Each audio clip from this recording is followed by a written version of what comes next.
Buenas and half a day. The Committee on Health, Tourism, Historic Preservation, Land and Justice is now called to order. Today's Monday, June 18. The time is now 5:16 p.m. Notices for this public hearing were disseminated via email to all senators and all main media broadcasting outlets on July 11 and again on July 15, 2019. The notice was also published in the Guam Daily Post on July 11 and 15, 2019. Today we are doing an oversight hearing on the Guam Historic Preservation Office, and while there's so many things to talk about, we are really going to limit it for today to certain items, including the process for the public to report violations of our historic preservation law, laws and guidelines regarding human burials and reburials, an update on several projects that are ongoing. One is the Mariana Islands Training and Testing Range, and the other is the largest, the 2011 relocation programmatic agreement, so, and all the projects that fit under that. Under that, we're going to talk about the inadvertent discoveries and ways for the public to stay informed of this type of information, how they can participate in the comments process for these projects. So I'd like to thank my colleague, Senator Kelly Marsh-Taitano, for being here today. And I'd also like to thank our State Historic Preservation Officer, Mr. Patrick Lujan, and our State Archaeologist, John Mark Joseph. Thank you very much for being here today. Thank you.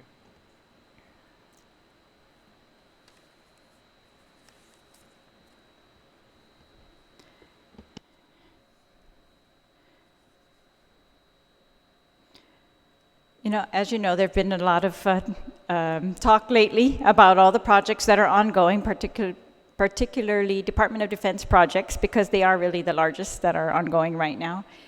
And they are having some impacts on our historic properties.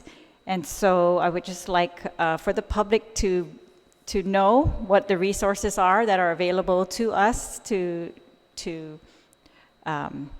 preserve historic properties and what our limitations are also. And so we're intending, hopefully, to increase transparency regarding this process and improve the public's participation in it. So we're going to start right away. We'll just delve right in. So the process for the public to report violations of Guam's historic preservation law. If you could please just give us a short summary of what is the law regarding artifacts, for example. And since we're doing burials in another section, we'll just talk about historic properties and artifacts. Okay. Thanks for having us, Senator Terlaje, Senator Marsh. Just want to say hi to Eden and Ezra at home. Usually I'll be walking into the door right now, but they're watching on TV, so hi, my babies. So starting off with the processes of public reporting violations, it's twofold when we're addressing projects on the civilian side and the military side. So civilian side, of course, they go through the DPW permitting process, always getting the approval from the SHPO office before proceeding. Now, if there were to be any findings or reports of any type of archaeological findings, it varies on how it's reported to us.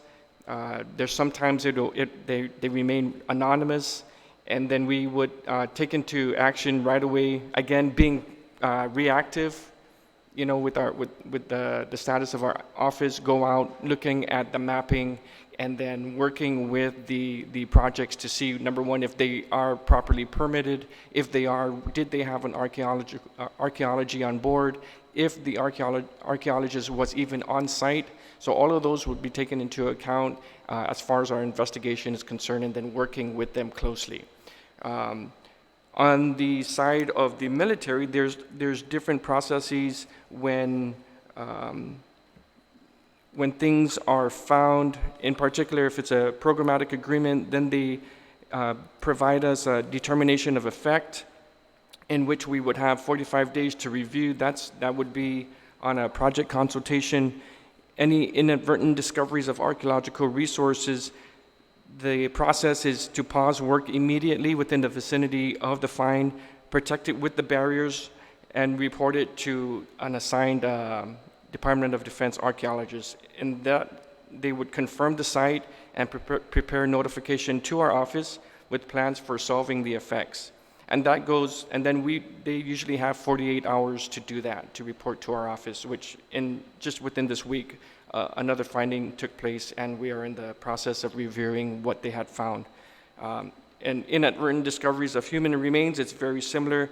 Just a second. If we could just, all right, let's go back to the public's reporting of projects outside the fence, let's Sure. say, because under a programmatic agreement, it's a little bit different. Yes. So you said they're required to get permission first, and if you could just clarify, for what do they need permission? Is it for clearing, grading, or Pretty just much, certain yeah. So we're in ones? the process of all the DPW permitting process for building, clearing, grading, all of that stuff. So again, that I know there's a task force that's in place to review, whether or not that our office is in line with the proper permitting process. So that all goes through the clearance of us, whether there's no adverse effect to that area.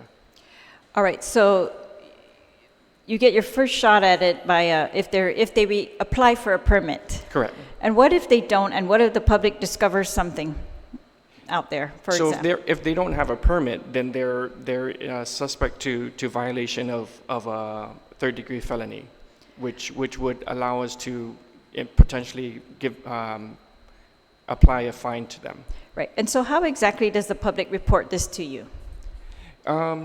John Mark, you want to chime in on what some of the examples of how reports have been coming into the office? Yes, Senators. We've got reports through anonymous phone calls. I think I have probably 30-some on my phone over the past 9 years of reports of people bulldozing, desecrating sites or whatever. At that point in time, as a state archaeologist, they will report to me as their supervisor. I will report to the SHPO. At that point in time, we kind of go over our GIS and look at see if we can find the lots that we have to make sure they are not, if they are permitted, and if they do have to have an archaeologist on site. So at that point in time, then we send out a team to go out and view the site and take a report, and then we come back and do a site inspection report on that. My staff does. It gives it to me. I send it up the chain to the SHPO, and we decide what to do at that point in time. All right. Are you able to put a hold on the projects or any removal of? Many times we will put an immediate stop to the project. Okay. And we will let DPW know at that point in time while we've stopped the project. They will then want to know if they want the permit pulled, and usually we'll try to work with the client or whoever at that time to make sure they get things correct. All right, now back to the basics. How do they get a hold of you? You said they have calls, so I'm sure they can call your office during working hours. What if it's over the weekend or not working hours? What do you recommend to the public? They can always email us. At that point in time, we could give out a private number or something like that they could reach us at. Yeah, right now, ma'am, it would be just our normal working hours that we check our voicemail to see if there's anything else, and if there's a need for that to vamp up to beyond normal working hours, then we can talk about that.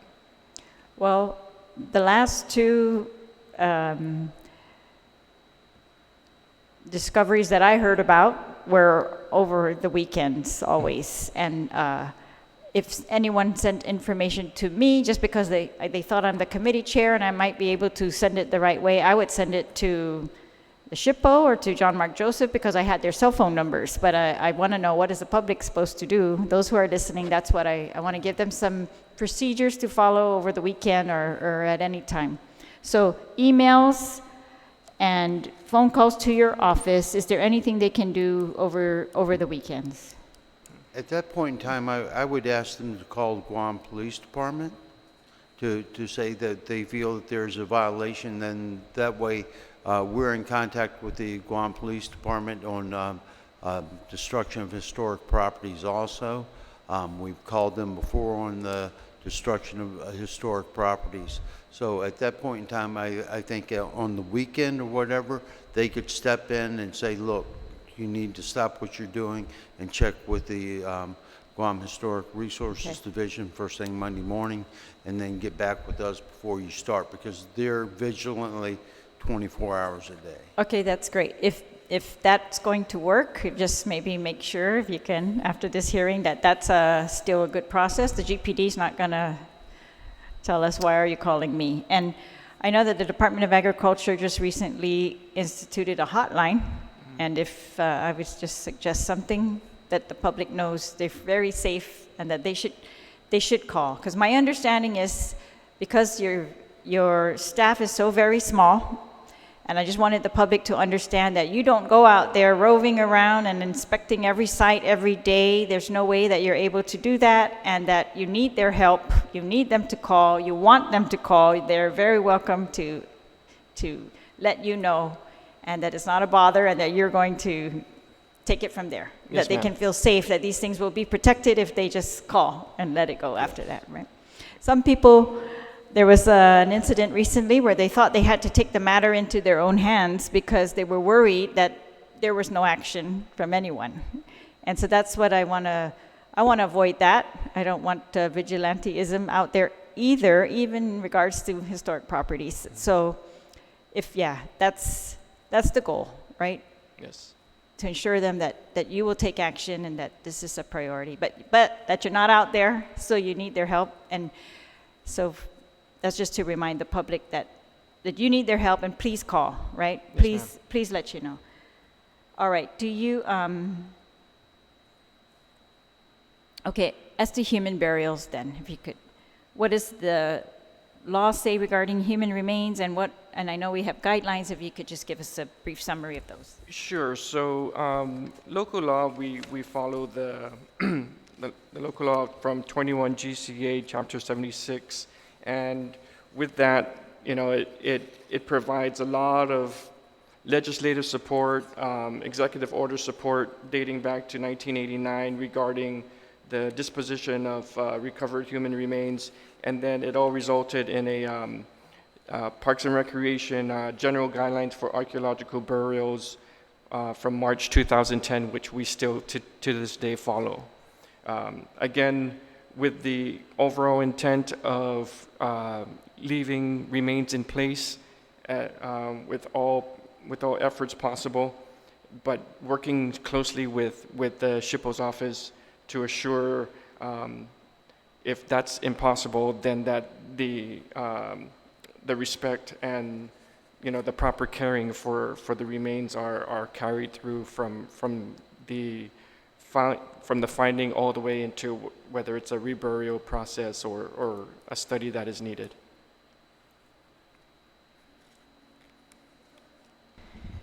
#21 GCA specifically states treatment of human remains. Human remains shall receive respect and consideration when discovered. Disturbance of burials shall be avoided when possible, but when necessary shall be at the expense of the developers, using procedures and standards acceptable to the Guam Historic Preservation Officer. And those are the guidelines that you've described. Yes, ma'am. Anthropological review of human remains shall be at a minimal level and only for the time authorized by the Guam Historic Preservation Officer prior to reburial. So are you able to enforce this non-disturbance? I believe we have been able to do that. There are some cases that a private developer, whether it's a shortage of funds or not following through to the end. So we do have a number of cases that are still open as of this time, and as of taking over the office 3-4 weeks ago, that was one of my number one priorities, is to work with the staff to get a listing of those those cases that are still open. We have one that we're in correspondence this week that they're ready to close the case on that, and that's with a project down in Ipan. So we're working with that developer, and he's actually been very active. So we like that type of involvement from the developers that are out there. Again, it varies on their care and their excitement of working with us. So we do have to be proactive in this regard to reach out to them and making sure that not only is the process and the laws followed, but just the overall respect for the human remains that's been uncovered. So when you say working with you, are you talking about reburying human remains that were removed? So Yes, ma'am. So in light of the law, just maybe explain to us, why are they removed? Why are these burials removed if the law says that the priority is to keep them in place? Yes. You want to answer that? Yes, Senator. The reason they're removed is because they would be putting in perhaps a new tank at Agana Bridge or at Illig Bridge when they put in the ponding basins there, or put down the road. We notified Federal Highways that if they were to design the road like they wanted to and go down 6 feet, that they were going to be dealing with hundreds of burials. And so at that point in time, what they did was redesign to where we could leave the burials in place. And so, we try as much as possible to leave them in place. We're working at one not only at EPAN down here, but in Tamuning also to rebury the dead. And there, it was 14 individuals found, 12 were left in place, and 2 of them have to be reinterred. Yeah, so the overall mission for the office is to, I always think about minimizing and mitigating, not necessarily halting a project, so to speak. So, for us to work with the contractors, the developers, public, private, federal, it's to work with them to make them understand the probabilities of affecting a cultural resource area, how rich it could be, and if we can avoid or minimize disturbances. Sometimes if that's impossible for the sake of development, then there are steps that are in place to take care of those that will be removed, and then that's where the reburial process will take place. All right, let me just repeat that then. So when you say impossible for the sake of development, is that solely at the State Historic Preservation Office's discretion? No, it is not. How does that work then? So, who determines that it's impossible for the sake of development to avoid the human burials? Well, like for example, like John Mark was talking about, if they had to put a sewer line in one area, and we, from a geographic standpoint or topographical standpoint, it's impossible to deviate, from moving it to this side of the river or that side, then, for the sake of livelihood that they're developing for people to live in a street, then there's processes to take place to, especially if it's not going to be like a mass burial. Of course, something like that, a situation like that, then that makes the situation even more difficult. But, again, there's processes, if it had to be extracted, then we'd follow that as well. And that's always going to be on the developer's dime, not the government's dime. All right, so I would imagine that there are times when a developer says it's impossible. I mean, why wouldn't they say it's always impossible to avoid? Because it might be that's how they've already designed it. They're beginning construction already, and to move at all is going to be expensive. So yes. I guess it sounds to me, though, that it's your discretion. So we do have teeth in the law that our office does have that, I guess, power to continue to stand ground in assuring that we justify our purpose of protecting the cultural resources and not determined by any type of financial whatever from the developer. All right, appreciate that. Mm-hmm. All right, I'd like to recognize the presence of Senator Sabina Perez. Thank you, Senator, for joining us. So the 2 items we've covered on the agenda so far are how the public can report violations of our preservation laws, in particular regarding removal of artifacts, and now we are talking about human burials, and we talked about the statute, and that there are that says they should be avoided when possible, but we do have guidelines in place that are available to the public. Are those on your website, the guidelines? Once we get our website back up and running. Okay, and the guidelines are available, which talk about the treatment of human remains after they have already been removed. Is that correct? That's correct. And reburial. All right, I'm going to stop there and ask the senators if they have any questions or comments on those two items. Could you just repeat for us? I forgot to ask, but for artifacts, what is the standard? How are we supposed to treat them? Is it illegal? What's a violation that should be reported to you? Any movement of an artifact should be left in place, as would be the burials, because once they are moved, we miss that context in the archaeological site. So therefore, to move an artifact and all, you need to have the permission of the SHPO. By artifacts, what do you mean? Anything from lusong to even pottery sherds and sling stones. All right, Senator Taitanen. Hathade and Suzuis Maasi for being here and providing this information. It is so vital, so I really thank the chair for her making this be able to be heard by not only us, but by the general public that might be listening in. It's important that we're all working together to do what we can to save what we can and protect what we can. I have 2 points. One is more of a question and one is maybe more informational. So I just want to point out that when we were talking about some of the procedures, a while ago, a few years ago, when I was teaching a class on carving lati, that we had worked with the Hagatna mayor. And I really want to commend the Hagatna mayor. We had noticed that there was a lot of rock that was being moved as they were building their community garden. And he had made absolutely sure that we contacted the Historic Preservation Office. So even when it's something like a pile of rocks, that they may indeed be something like displaced lati or lusong. And so he was very diligent. He made sure that we contacted your office. Somebody from your office came down. They inspected the rocks before we were able to proceed. And so I think that's a really important step that the community should know, that they can contact your office for certain things like that. You can evaluate the necessity of it, but even something that we may not be sure is an artifact, that's a service that you can provide.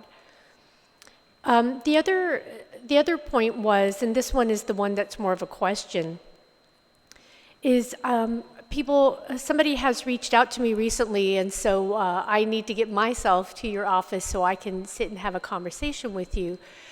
But they were hoping to revisit one of the internments. So the office has been successful in working with several entities to intern some of the burials close to where they were found and to put up some sort of marker so that there is hopefully some sort of respect and treatment for them and awareness about them.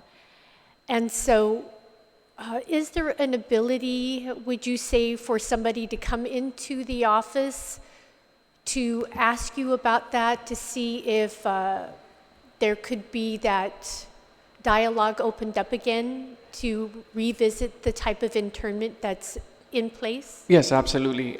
That's actually part of the SHPO mandate, is to have that public access, not only in the sense of the involvement of reburials or the process of that, but also in general give free tours to historic sites. So not many people know that, but that is part of our mandate, that we are supposed to be open to the public as long as the tours are within normal working hours. So with the exception of special requests, which I'm sure Malia can accommodate. But so yes, that's part of our office mandates. Sujos Masi for that. So either myself or I'll get back to that constituent and say, because I think it's good for them to be developing relationships with the Historic Preservation Office as well. Yes. And they can sit down and have a discussion with how they might be able to reopen up that dialogue with the entity that was conscientious in that there is an internment on their site, to see if that might be able to be built up for even more awareness and a feeling of respect about it. So thank you for that. Thank you, Senator. Senator Paris? Thank you, Madam Chair. So I just wanted to clarify for the public, what procedures and orientation, training of contractors, what do we have in place to make sure that what they're doing is going to protect what's there, or at least have some sort of sensitivity as potential, they might come across something potentially that's important, archaeological finds. So that's one thing. And the other thing is, do you think it's stringent enough? Do we need to beef that up as far as making sure that they are cautious and careful?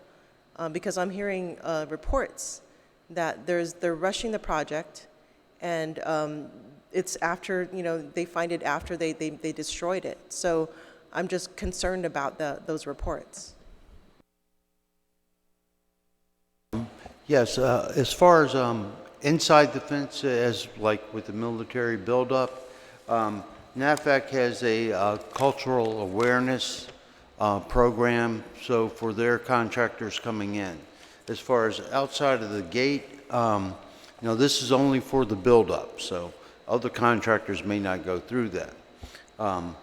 As for outside of the gate, we use the laws that we have in place right now. We haven't, I've given talks to the realtors and to, I think, the Contractors Association one time, or we were setting one up for them to have that. It should be a part, it's in the laws, and they should be aware of that when they get their contractor's license. But we should do more to reach out to the contractors and if there are any violations, where they can come forward. A lot of times, individuals feel that they will lose their job or whatever if they come forward, and we want to make sure that that is not the case, and that people, if the contractor does actually, we do not catch it on their end when we approve the permit, and they do run into something, that they can feel freely to walk into our office and let us know. Yeah, Senator Perez, to be frank, we don't do a good job at that. So I'm going to annotate that and bring that on our agenda to get something going with that. Thank you.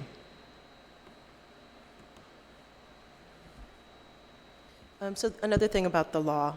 So do you think this law could be improved as far as, there's a lot of vagueness in this, like disturbance of burials shall be avoided when possible. And I think that goes to my first questions about, are there procedures in place to, make everybody aware when they're doing a project? So when possible, I think that's so vague that, it might, I feel like the law needs to be strengthened in that area. The other thing is the assumption that it's going to be removed. So when we come across burials, that it's going to be removed. I guess this is more of a policy stance as far as when we come across burials, shouldn't we protect it in place? I don't know if there's anywhere in the law that says that. Right, if I may. Basically, what we like to do is get the testing done before a project begins. Therefore, we know what kind of resources we're dealing with. Therefore, we can redesign, or they can redesign to avoid. That's what we like to have done in the first place, rather than people coming to us with a permit with a already slated design that they've got, that they think is etched in stone. We would rather have them come to our office at first when they are starting the design, to tell them what they need on the historic resources end, to where they can get their property surveyed and then therefore look at the resources that are there and what may come about as they go along at certain depths. Because they may be dealing with a small foundation, but then when they get to the sewer lines, you're very deep into the soil. If that makes sense. So just to clarify, so it depends on the research design and whether it's approved through SHPO, is that correct? Whether burials can be protected in place? Well, it would depend on the design. You know, if you could design around the burials and all, that would definitely protect them. But we'd also want to know where they are in close proximity. You do not want one left in place next to a sewer line. You have a sewer line break, then you have a burial washing out, or a water line or something like that. It would be detrimental to the burial. So at that point in time, we would want it taken out. Yeah, and Senator, you always have to also consider easements, who owns the property. So all those variables come into play on not just saying, you know, don't remove the burials. So all those factors are played into the deciding factor of whether or not it's going to be respectfully removed or not. Another question about the research design. Is that available for the public, or is there any sort of transparency that can be created regarding the research design? So let's say the oversight chair, can that person review it other than the SHPO office? If I may. We're working together, and we have been since, 2012, on basic standards that everyone would have, the contractors would be available to, and everything to lay out that research design. So at that point in time, those standards would give anybody, any part of the public, a chance to look at what is needed for research design and how it should be set up and brought forth to our office. So currently there is a process, is that what you're saying? I wrote one back in 2012. It had, we had some comments come in, but it hasn't been reset. With Patrick, I am submitting it back to him for him to read and see where we are with that now. Just about every state has their state guidelines. We have our small guidelines. This is more comprehensive on just about every aspect of the archaeological process, from what we call a phase 1 to a phase 3. So that would be from identification to evaluation to data recovery if needed, or avoidance. Avoidance is their number one aspect. So in that research design, the public is involved. Is the public involved in that? On smaller projects, probably not. The SHPO speaks for the public on those smaller projects. On the larger projects, such as with the EIS and stuff like that, the public should be involved. You know, it needs to be involved. Just to reinforce, is there a process where the public is involved in oversight of research design? Not for work plans when it comes to archaeological work. Again, we are looking at the potential effects in projects dealing with cultural resources. There's other agencies that are looking at potential effects within their lane of responsibility. So I don't think there's a process for public review when it's dealing specifically within the agency's lanes. So in our lane, we look at what we need to do. If it's going to be agriculture, then they have their eyes on what they need to look at. Same thing with any other local government agency.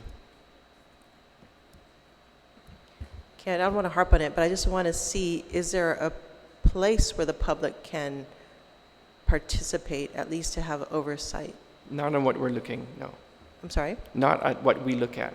Yeah, but is there, do you think there is a way that we can include the public in this process? I'd say no.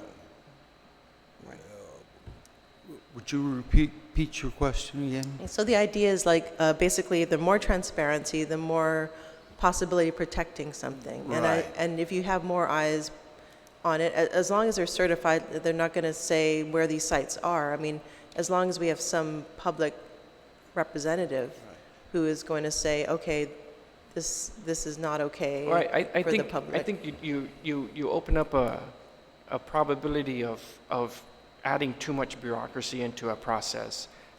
You'd have to, in this case, with the representation of a SHPO and a state archaeologist, and dependent on how big the project is, you already have other archaeologists and other subject matter experts involved that,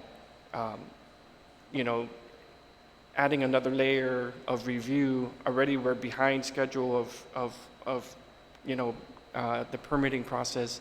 If you had another review of public response, or I think it's a little overzealous. The documents and everything that's provided to our office is open to the people that need to know on a need-to-know basis, and they're free to come into our office to request for those documents for review, which I openly make that available, if it was like for senators or whatnot. But I think if you're going to add another layer for public review especially as small projects, then you're going to be prolonging the overall process. So that's just my personal point of view. We should be able to entrust the SHPO's office to do what they need to do. Thank you. If I could clarify, so we have two types of projects, those that are announced to you by permit application, and so you get to review those, and you compare those with the maps that you've already made as to historic sites on Guam or archaeologically significant places or things. And so you compare their application or their design with the maps you have. But in a lot of cases, these areas are not really studied yet.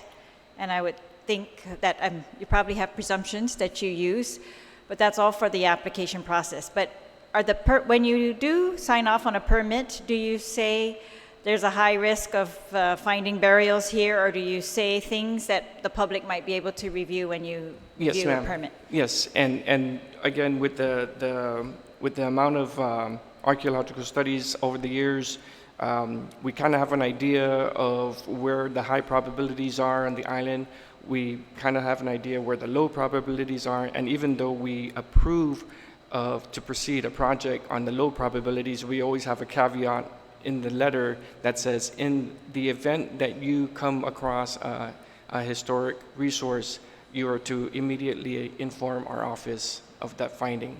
So, all right, so you allow projects without, when you say it looks like low probability, and you don't always require them to do an actual assessment, you allow them to proceed. correct. All right, and now the second type of project are those that are not announced to you. You don't know that they had begun. For example, grading someone's property. That's the type I kind of want the public to know that if there's no permit, then you don't know about it, and there's a very high risk of disturbance of something Yes. important. Yes, and our office does have teeth through the laws that are given for us to go in and do something about it. All right, and do you know if review of permits, is that put online? I mean, after you've reviewed it, what you've said about those permits? I don't know. Does the DPW's? No, I don't No, think right? DPW does that. We certainly do not do that. We do issue a certificate of what we call a COA. It's a certificate of approval that says that we believe historic properties are in this area, and therefore you would have to hire an archaeologist to do a survey. All right. But we do not put them online. Okay. Senator Taitino? Sejus Masi, Madam Chair. So in following some of the line of discussion that we have just been going through, when we were looking for opportunities for transparency or public involvement. So just bringing up a couple of things that there are the Secretary of Interior standards for the historic preservation personnel. Of course, that doesn't always mean that there's going to be the community perspective or the public perspective or a particular family's perspective, as may be the case. And then, of course, there are the regular trainings. So before I get into actually the couple of questions I wanted to get into, how often do you have training so that your technical expertise is kept at an optimal, hopefully an optimal level?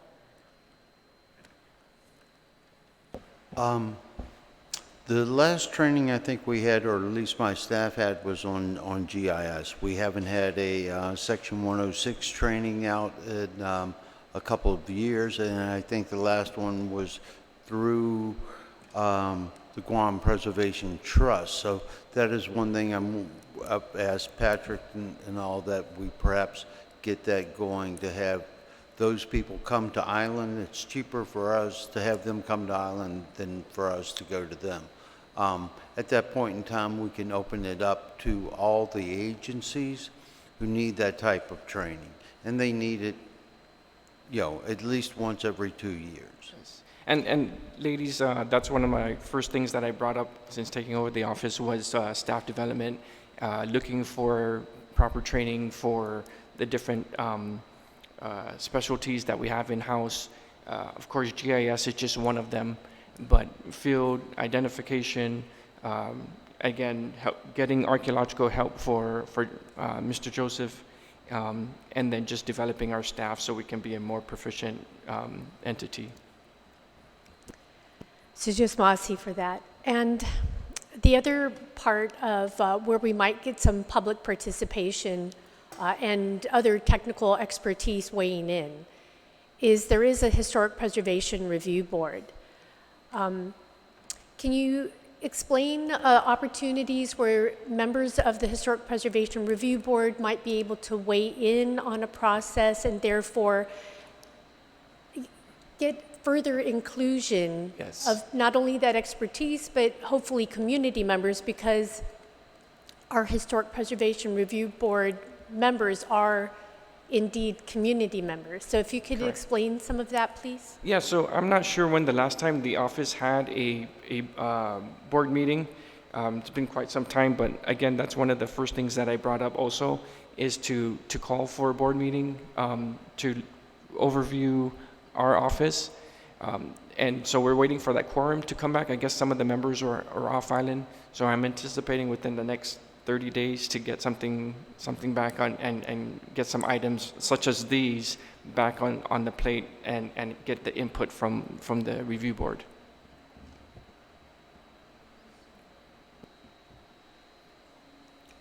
So just Masi. And so just in a simple yes or no, but I want to ask one that really gets to the public.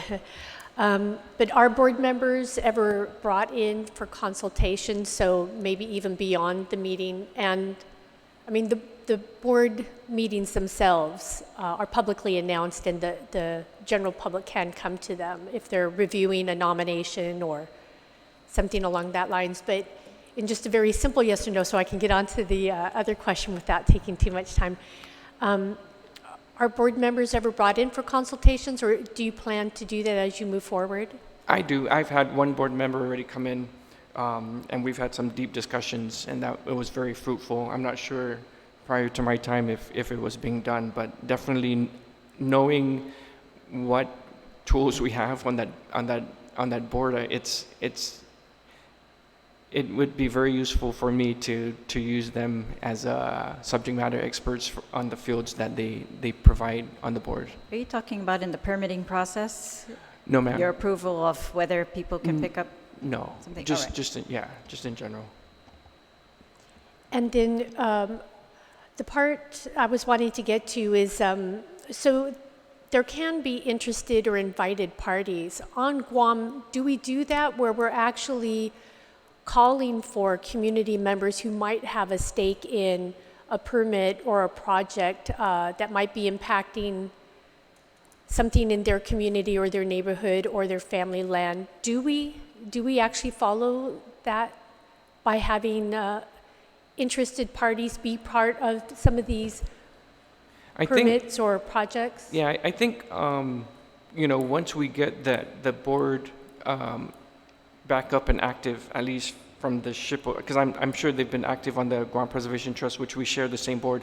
So once we get that board back up and active, we have that mechanism to allow the public to come to our board meetings and partake in it and make comment of whatever the big issues are. Because a lot of these things that you guys are bringing up would be presented at a board, our board meeting, to get input and even possible guidance.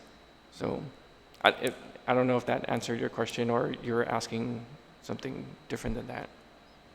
Well, I think so overall, and I think that's maybe part of what Senator Perez would be most interested in. If there's a mechanism in place, I know nationally there's definitely a process for having interested and invited parties. And so we perhaps would want to make sure that that's happening here on Yeah. Guam as well. I mean, again, it depends on the level of the project, right? I mean, if you're looking at a project down at Tumon where, over in history shows that we didn't do a good job protecting our cultural resources down there, that would be a good example of where we would really get the minds together from the public and from the board and whoever else has a vested interest in a big project such as that. If I may, any of the federal projects or that have federal money and all that come in that need a EIS, environmental impact statement, it's going to affect the community. Those are always, public needs to be invited, public needs to know what's going on. They need to know the plan and the proper paperwork and all that needs to be done for those type of projects. So that is it. On a smaller scale, and I'm sure that I would present it to the SHPO as if we had something that was going to impact a large area of historic properties, many burials or stuff like that, then they probably would impose, the voice of the public. I'm so sorry, I need to run. I do have two things, if you don't mind, if I can mention dealing with. Mr. Lujan, Yes. we still would like to cover the programmatic agreement and the inadvertent discoveries. And when I we know. set this hearing, it was, we rescheduled it from the original time that we wanted to have it for you, because you were not available, so we put it at this time. Okay. I know, We but can when you need to, proceed. then can you excuse me so I can go take care of business and come back and, because somebody's, if you really need me to stay, I need to excuse myself for a couple of minutes to just take care of rearranging some personal schedules. Is that okay? A couple minutes? Yeah. All right, I guess, I don't know. Like I said, we rescheduled this I understand. because you said you were unavailable in the working hours that we wanted to have it, and, Yeah. Well, I did inform your office that I had to. yeah, just last night. Yeah. All right, so The items I don't have regarding the projects, John Mark can answer those, and then I can jump back into the last two items. all right, Is that okay? thank you.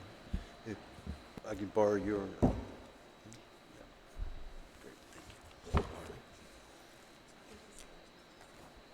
All right, for the record, it's now 6:05. We're continuing. We're going to move on to, and I understand there still may be very many questions regarding those two topics, but we're going to move on.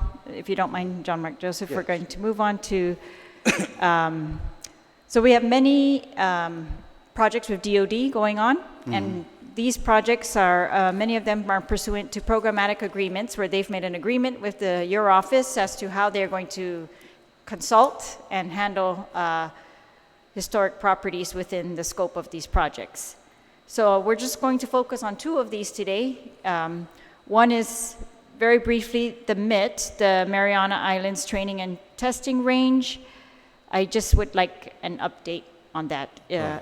My understanding is that it expires in December 2019, and that we are currently in negotiations for a new one. So if you could give us an update. Correct. I think our last meeting was in June. They had at the Hilton and provided us with a slideshow. My understanding is that they will be coming back at the end of the month, and we will start talking about the any adverse effects to the historic properties.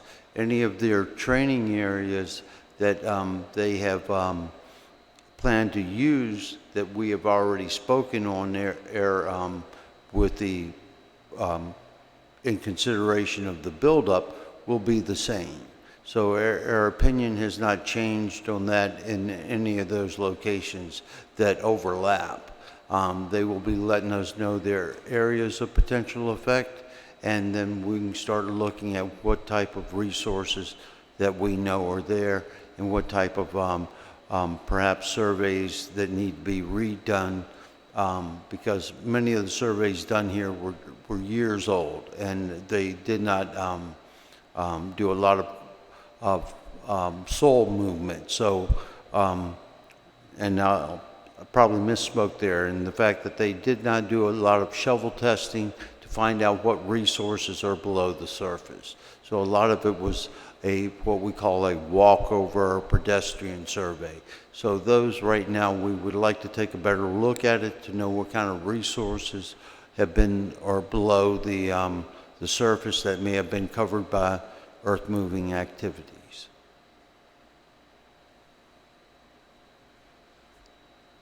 All right, the MIT, if you could put the map back up. The map shows very, that's an overview of the Mariana Islands Training and Testing Area. The small dots within the square are the Mariana Island Archipelago, including Guam. So it includes all of the islands up and even beyond now, right, towards... Correct. And so these are areas where they will be allowed to do training and testing. And we've seen the permits pursuant to the past, their past authorization. And the permits, particularly for the detonations, have allowed, I'm bringing this up because I think it's significant that the permits allowed,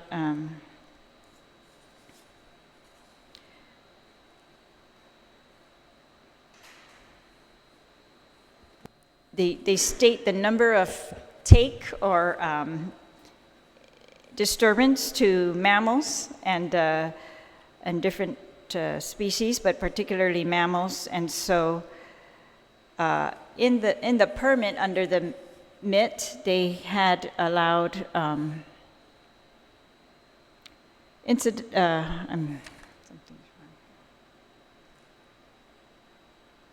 they issued a 5-year letter of authorization, allowed the taking of 26 marine mammal species by level B harassment and 2 species by level A harassment.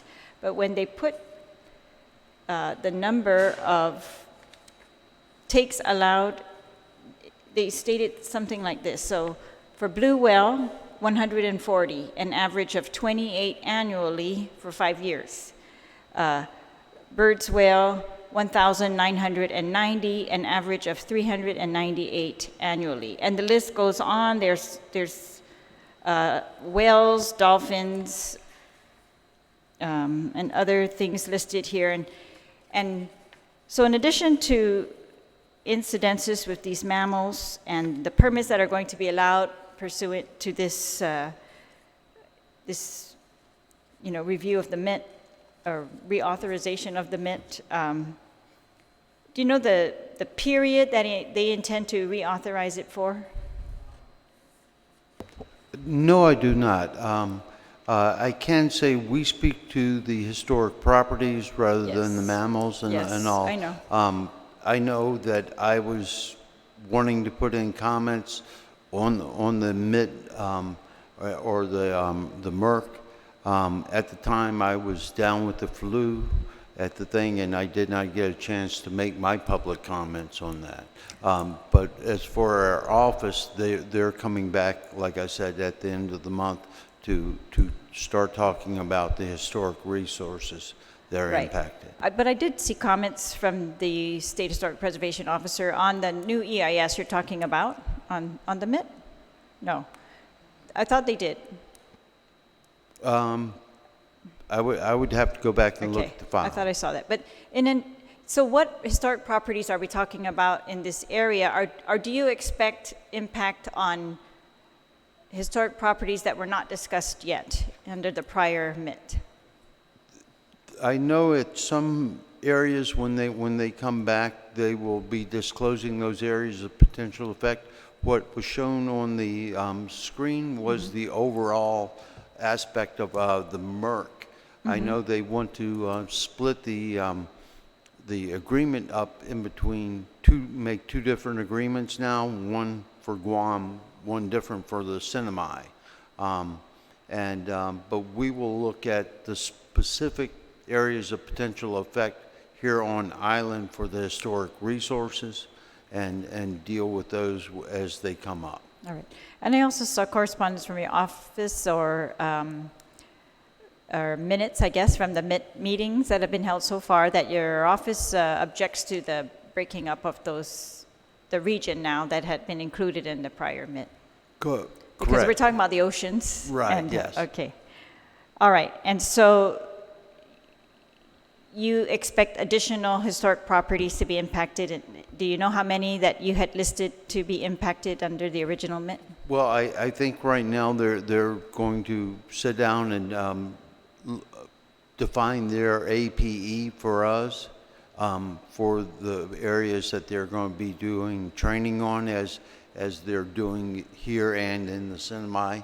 As things change, they'll probably change their areas of potential effect, and so at that point in time, we won't know what impacts there will be until we know what areas they're working in or will be training in. All right. I thought that they showed us those, and then they said that they would be the same areas.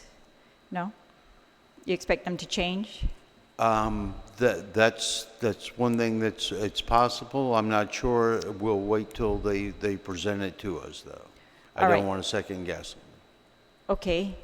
What about underwater historic properties? Were you satisfied that they are aware of all the underwater historic properties that are, that, Well, I understand they're doing some surveys now on underwater properties, Yeah. historic properties. So, Well, they just completed a sonar study for the down at the port.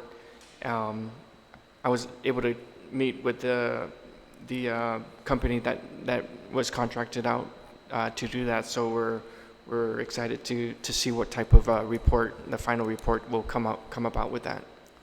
all right. Was that done at your request or not? So are you Pardon me? expecting, I had understood that it was your office's position that there had not been enough underwater historical properties investigation done. And so that will help, the sonar study, but you don't know yet Yeah. whether they've, Definitely, it's going to help, and there's more other sites that when we spoke about it last week, that could potentially be for future projects for them to come around and use that type of technology to do more studies for our underwater archaeological sites.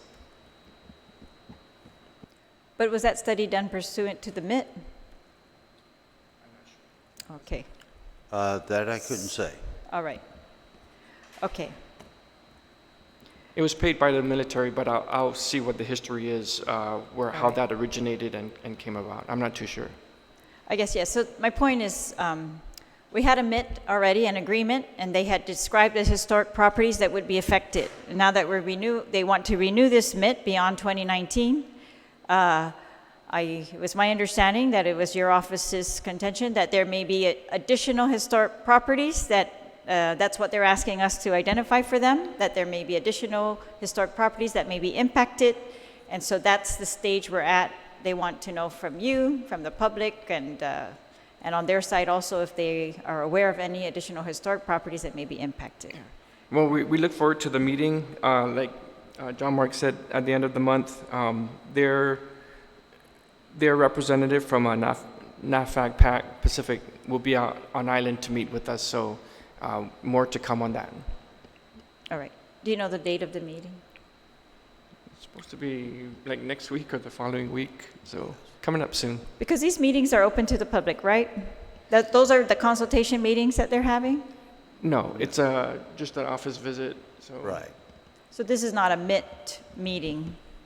It is a meeting on the MIT for the discussion with their office. It is not like the presentation that they presented last year.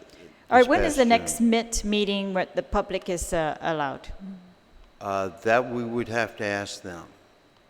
I think they want to formulate everything that they have to make sure they're not, there's not a question that they can't answer. So right now, like I said, they're coming to us for the historic properties and all. At that point in time, I'm sure once they get that, then they'll want to have another public meeting on the MID. Are you going to, is your office going to solicit input from the public in regards to this, these negotiations on the MIT going forward? yes, absolutely. And also, we've already got a commitment from the government to provide extra legal review also towards the end once things start to formulate.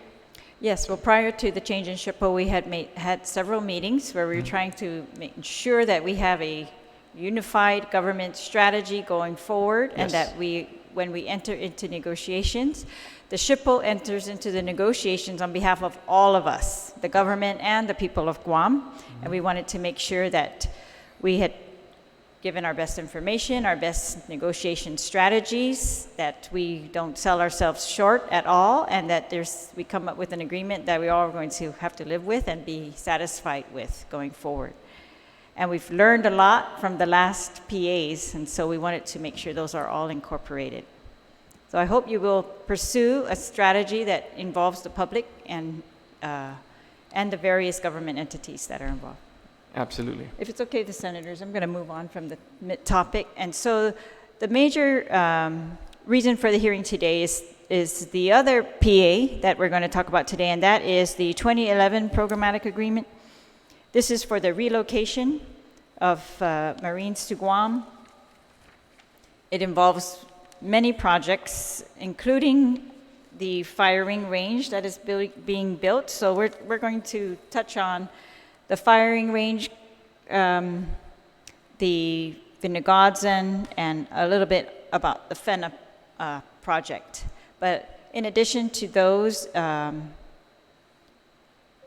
maybe you could just give us a general description of all the other projects that you've got to keep your eyes on during this process. I know there are active ones, Andy South, right? Anderson Wells or something. You want to just give an overview for the public? Right. Currently, right now we have several projects at the live fire training range. It's split into two sections. One is P715, which are the smaller ranges, and then P735, which is the machine gun range. Currently, there's no work being done on the machine gun range. The smaller ranges, they're just trying to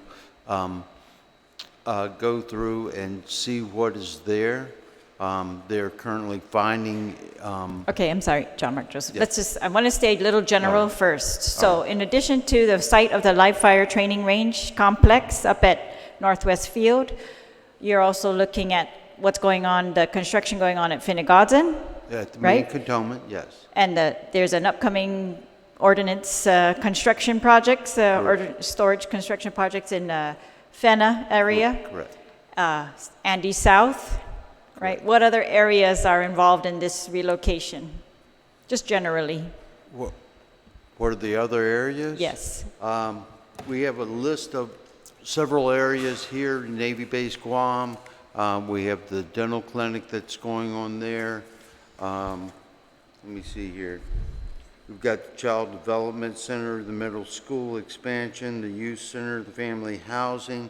All That of would those on just be Naval at- Base Guam? No, that would just be at Anderson. Anderson? Yes. And I could keep going down the list of the ones that are coming up.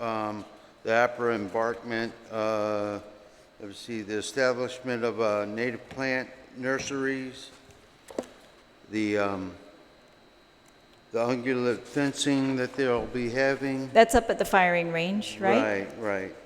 So we have the bachelor's enlisted quarters. Where is that at? That would be up at the main cantonment also. This would be up at So all the Finnegan. Finnegan projects, I'm just generalizing those for now. Right. Okay, so within Finnegan, various projects also. And they have several at Navy Base Guam. And Naval Base Guam. Right. And what about Andes South, is that correct? Yes. All right. Okay, so generally, you have, or the Navy has assessed the number of historic properties that are involved that will be impacted. That's what they predicted in their documents so far. And so they have made their plans, either trying to avoid those properties or saying that they cannot avoid those properties. And so you know already which historic properties may be impacted according to their plans, right? And so I guess I just wanted to ask you to describe, so when they discover something that they had not planned to remove, that they didn't know was in the scope of their project site, then what is that? Because that's what we've been hearing in the news a lot lately. Inadvertent discoveries is how they describe it, but if you could just describe then, those are the unknown, recently discovered, not planned, and then how do you handle those, if you could? If I may, before, in May of 2018, we put in the objections, and then we had a resolution on those objections on the part of the live fire training range, the main cantonment areas. And and the resolution was that they would be able to, they'd already signed the contracts, they'd be able to continue the work, but they would have to have archaeological monitors on the work that they were doing. At that point in time, we started finding new sites that they've been reporting to us, and then they report to us how they would like to take care of that, and we turn around at that point in time and then make our comments back to them on what we would like to see from these sites, how they would like to be treated.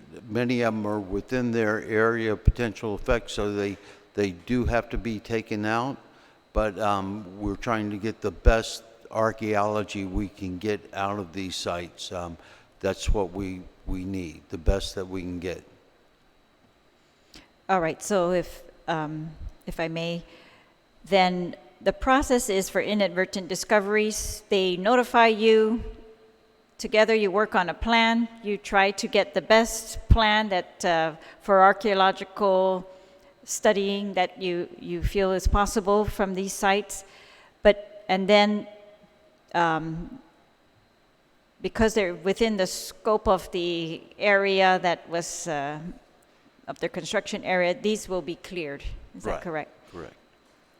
All right. After they're cleared, where do these artifacts, or where do the artifacts go? The artifacts will be put in the repository that's being built now over at the University of Guam. And so that's where they will be housing the artifacts at that point in time. They will be setting up a lab to do different studies there also on the artifacts. All right. Well, And there's also, I'm sorry. Go ahead. That is your normal procedure for the curation of artifacts, but there's also possibilities of different options, and there is discussion with the Finnegan sites that the artifacts that are found there could possibly be used as for their welcoming center to kind of show what has been there and give the history of that area. So that's still not set in stone yet as far as the decision of where those particular artifacts will be going. those are efforts led by the Guam Preservation Trust, correct? They are involved in that, yes. They've already removed, we're talking about the Lati and the Lusong that they've removed from the Magua area, and that now Preservation Trust has proposed for several months already, if not a year, to either, they had asked that those be left in place and we have a visitor center or a monument. Yes. But now they're asking, since they've already been removed, to at least establish an area like you describe. All right, so those Lusong and Lati may not necessarily go to the repository. And that will you be agreeing to that final repository for those items? Yeah, we haven't had an internal meeting on that yet to make that decision. So But is it your decision is my question. we will have a say in it, yes. Okay. All right. So if there's anything outside of a repository where these things will be moved, is it the SHPO's approval that they need? It should be, yes. Yes. All right. Do you have the authority to force any change in the plans? For example, with the inadvertent discoveries that we're finding now, if you feel like, oh, this is very significant, can you change their plans? To the best possible way, yes. Have you been successful in doing that with inadvertent discoveries? Not myself just yet.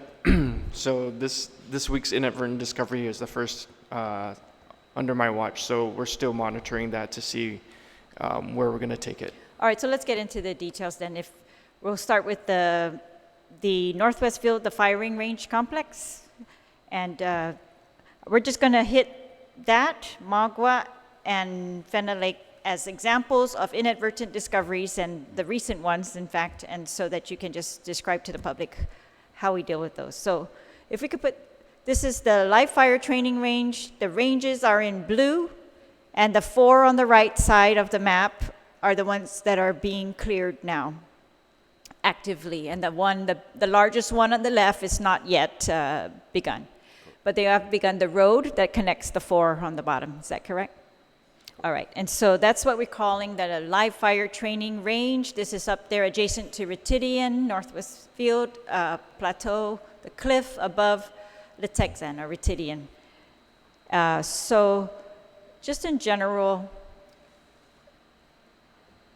it says on this map, 80 known historic, eligible, and ineligible sites, 14 historic sites removed via data recovery. So data recovery means they remove all the data, they remove all the artifacts, anything they find. So those 14 were planned to be cleared. That was planned in advance.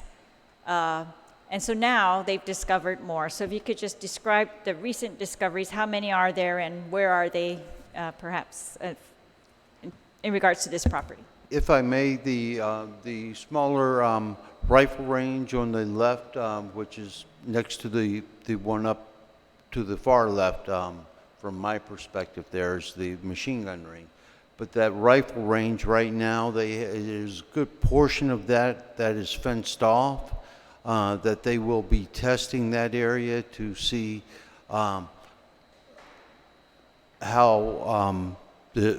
the amount of historic properties that are there and how big it is. Right now they've got pottery scatters. Once they did the clearing of the vegetation, they found earthen ovens there. So we're going to find out how extensive it is, what type of information we can gather from it.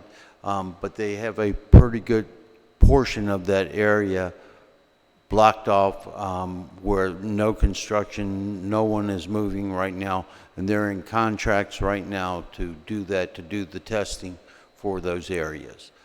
As you come down the road, they have another area there that they also have found that is a pottery scatter through there. They'll be testing that. And then as you come down to one of the smaller mid-rifle ranges, they found another area in there that they will be looking at and examining. The archaeologists will be testing that to see how big it is.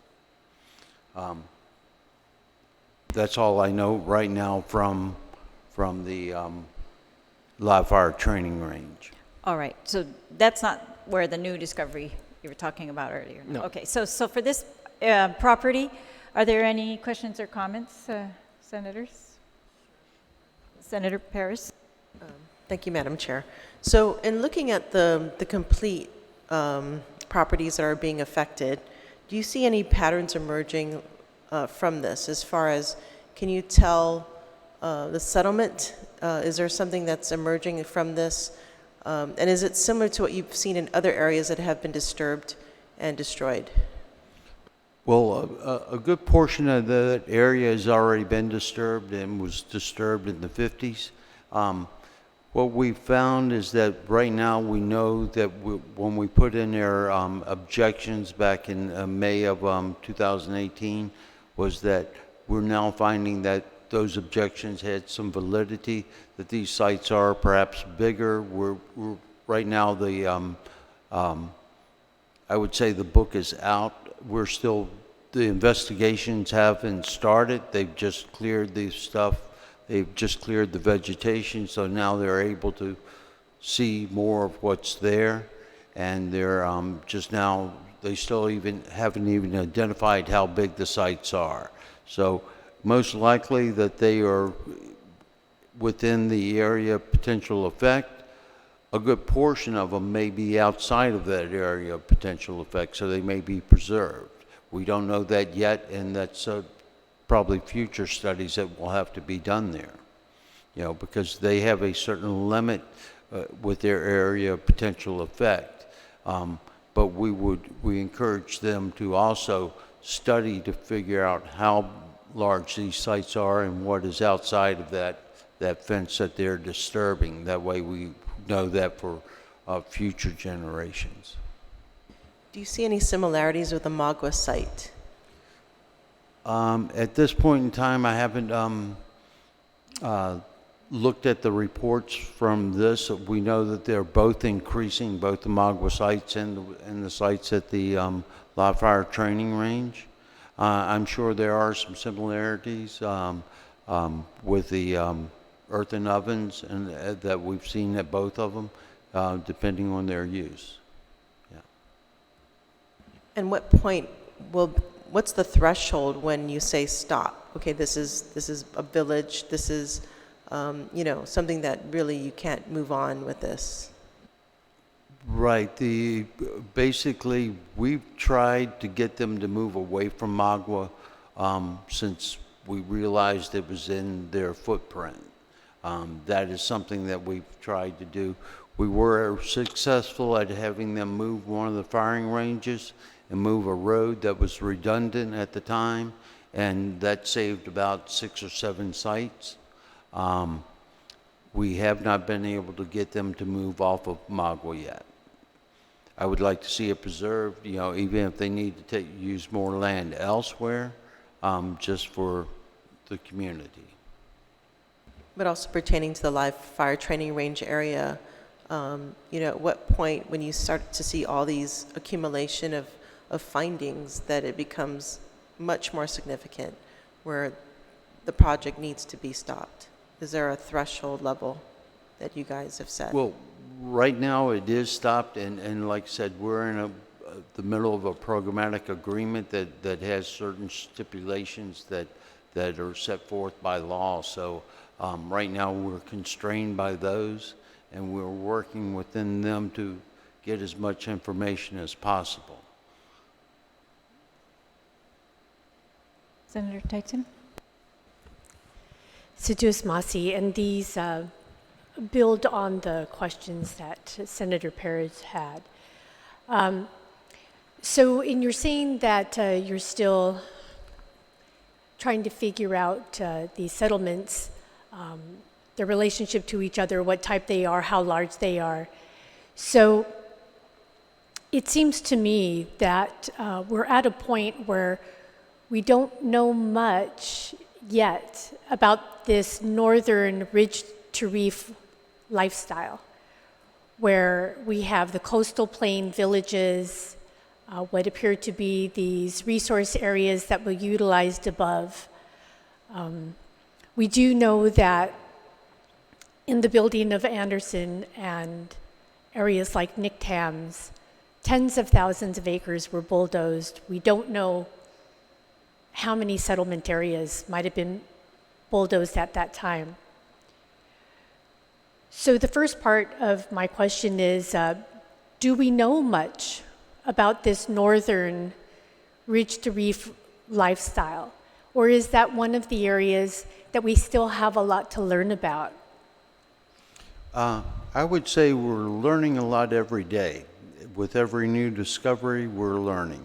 We're learning that the area was utilized more than they previously thought, that the studies that we objected against did not cover the areas that, or identify the historic properties that we wanted. So every day we're learning a little bit more. We'll learn a lot about what's going on the Northern Plateau through their work here.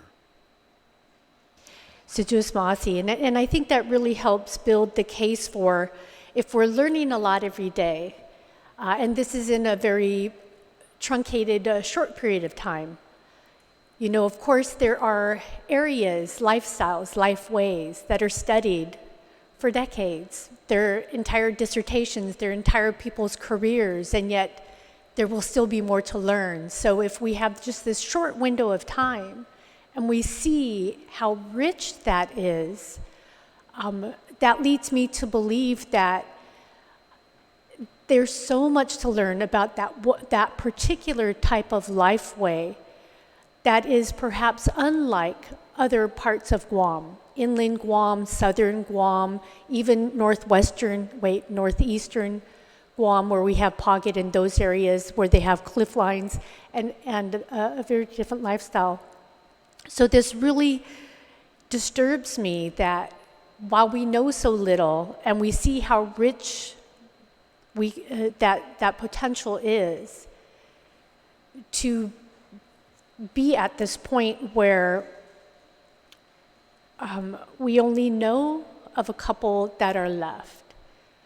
Terlaje or Terlaje, the area above it that was used as a resource area, that was already in the building of Anderson, largely gone. I think if we go there to Terlaje today, you really can't even find a latte on the coastal plain. If you can, it's maybe few and far between, and it's difficult, but that area is not really there anymore. So we lost that.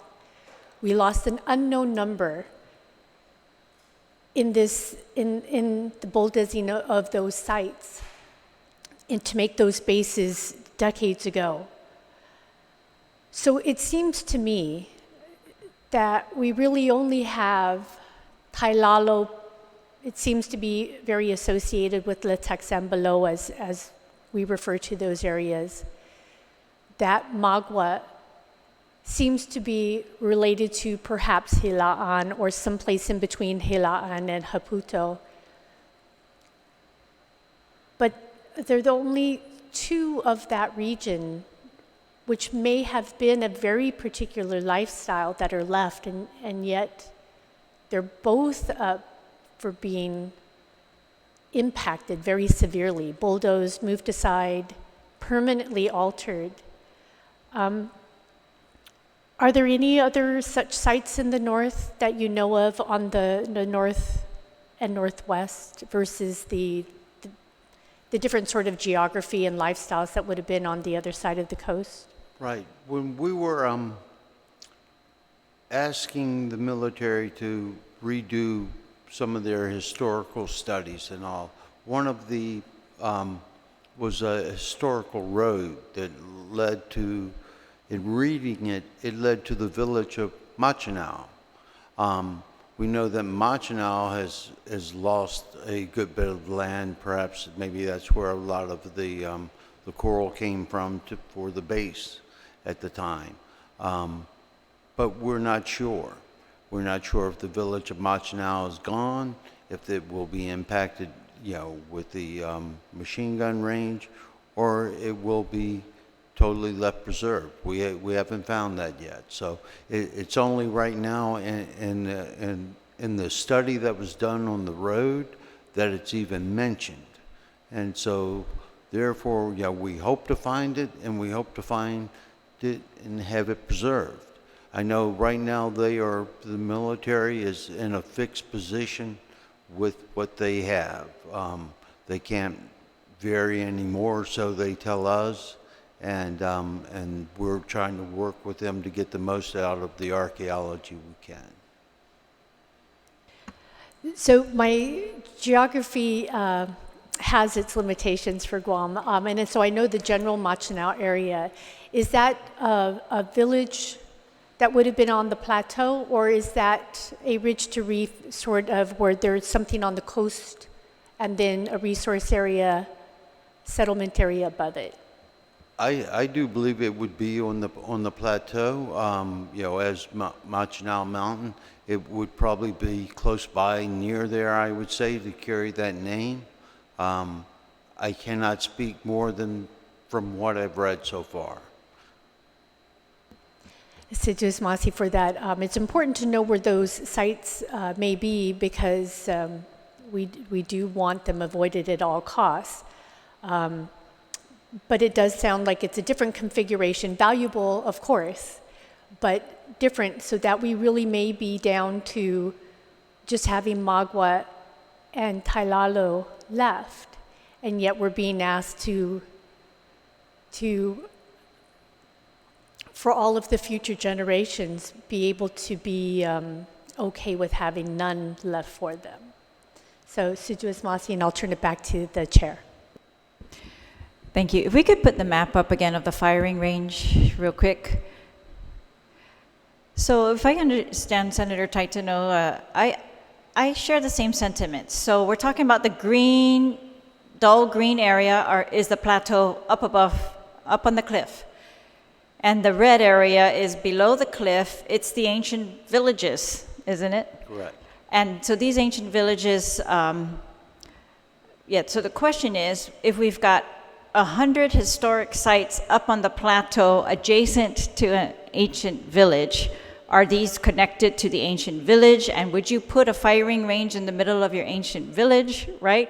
They didn't. I mean, I think everybody would laugh at that, but by making a distinction that this is separate, or even that these 100 individual sites are separate from each other, it's really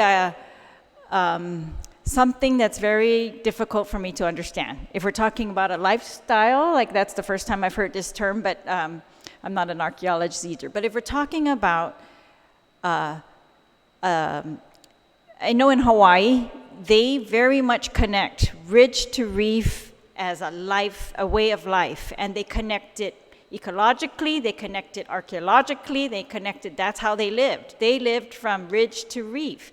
And I can't imagine that Guam was any different. We cannot live on the reef all the time, and they needed to do other things up there, which is very obvious to me now with all these 100 sites that are found up above the ancient villages. And I share the concern that separating them out and data recovering, clearing the areas of all the artifacts really removes for future generations our ability to determine the lifestyle and how they interacted in these different areas to survive. And for me, how they survived, for the Tegzen, by the way, this red area here is supposed to be, according to the book I read, the oldest known settlement on Guam. Is that correct, Mr. Joseph? Terlaje, I think, has been, in some books, been referred to as the oldest. All right. Or at least the oldest states have come out of there. All right. Yes. So, what I read was that Letegzen is dated like 3,000 plus years ago. And very significant. We don't have that many sites that are that old. That's pre-Lati, if I'm correct. And so, as opposed to just the Lati, which we are already impressed by, that's pre-Lati. But, and I do know, by attending one of these meetings, that one of the archaeologists who had studied Terlaje very much links the Terlaje village, ancient village, with paths to the cliffs, paths up the cliff, and and the plateau above the cliff as connected to allow the people of Terlaje to live and to thrive in that area. And so, yes, and I'm only learning through attending all these meetings that what we see here at Northwest Field or Tailalu above Ritidian and the Texan is the same type of system or landscape or lifestyle that the Finnegauden area represents. We've got ancient villages on the coast of Finnegauden, including Haputo, and I think Double Reef. I don't know the name of that ancient village, but that area has an ancient village system very clearly. Hilaan, right? We're familiar with those, but because of base access, we are not familiar with the plateaus, so we were not granted access. But we're learning now from the clearing that's going on and the reports that have been coming out through your offices and the Department of Defense that same thing there. Many sites like this up on the plateau, and very clearly sites of fresh water, sites of food, sites of food processing, earth ovens, very clearly connected to a lifestyle, and as you said, that we are just learning about. And so you had said earlier today that our policy in Guam is to leave artifacts in place because removing them removes us our ability to learn about the area. But so, I mean, I understand that we're saying, well, archaeologists, they're the ones removing these, so they're going to do a study and they're going to give us everything that they could have learned about the area. But isn't it true that in other countries, like they admit that removing all of these things today will not lend all the information possible because we are very limited in technology and our analysis right now, and we might have a great breakthrough. And I think we're having a breakthrough with all of this stuff going on. We are very, I think, clearly seeing this pattern of lifestyle that we were not that clearly aware of reef to ridge, or even plateaus now. Guam's very unique, but I don't know. So with these 100 sites all separated out, and the inadvertent discoveries. So we know your process now for the inadvertent discoveries, and it sounds like, in the end, if they're on their outlined area of construction, they will be cleared, and that's it for those. Do you think, as Guam's representatives, that should we? Is that as good as we can do? I mean, should we just be satisfied with that, or is there any way that you can, based now that we're discovering more, and even I think you discovered a Lusong recently up there on Northwest Field, is that correct? I mean that, Senator, I think that's always a topic for discussion on the strengths and weaknesses of laws, based off of what we have, that the perimeters that we are working with. We're doing all we can to make sure that the cultural resources that we know that are there or potentially there is treated with the utmost respect. Again, the mandates of the office is not to stop projects, but to minimize or mitigate projects in respect to cultural resources that are found. Now, are the laws that are in place strong enough? It depends on what the intent is of the law and what the final picture you're looking at. I mean, if you do not want any more development on our island, that would be a different lane from what we're doing, and I think asking us to stop development, I don't think that falls in line with our mandate. But to look at what the developers are from a cultural resource standpoint, then definitely I feel that the rules and regs and the laws that are current is efficient. is sufficient. When I was in the office a couple of years, more than a decade ago, one of the first things I did was work with Senator Tina Muñoz Barnes to change the level of crime, so to speak, from a misdemeanor to a third-degree felony in regards to blatant clearing with no permitting. That helped us to give us more teeth for what we do, and those are always something that we can revisit to see if it's still valid or if it needs to be strengthened even more. All right, well, I just think that the question is not whether we stop all development or we don't. The question is, do we preserve historic sites that are there? And do we especially preserve sites that there's still much that we can learn from? Sure. And that are, to us, very important. Are absolutely. they, And it's twofold, ma'am, because if sure, we do not, as natives to the island, we don't like to see our island, grazed and lowered. But at the same time, we're finding a lot of information that we're learning about our ancestors that would just help us become smarter and more aware of where we came from.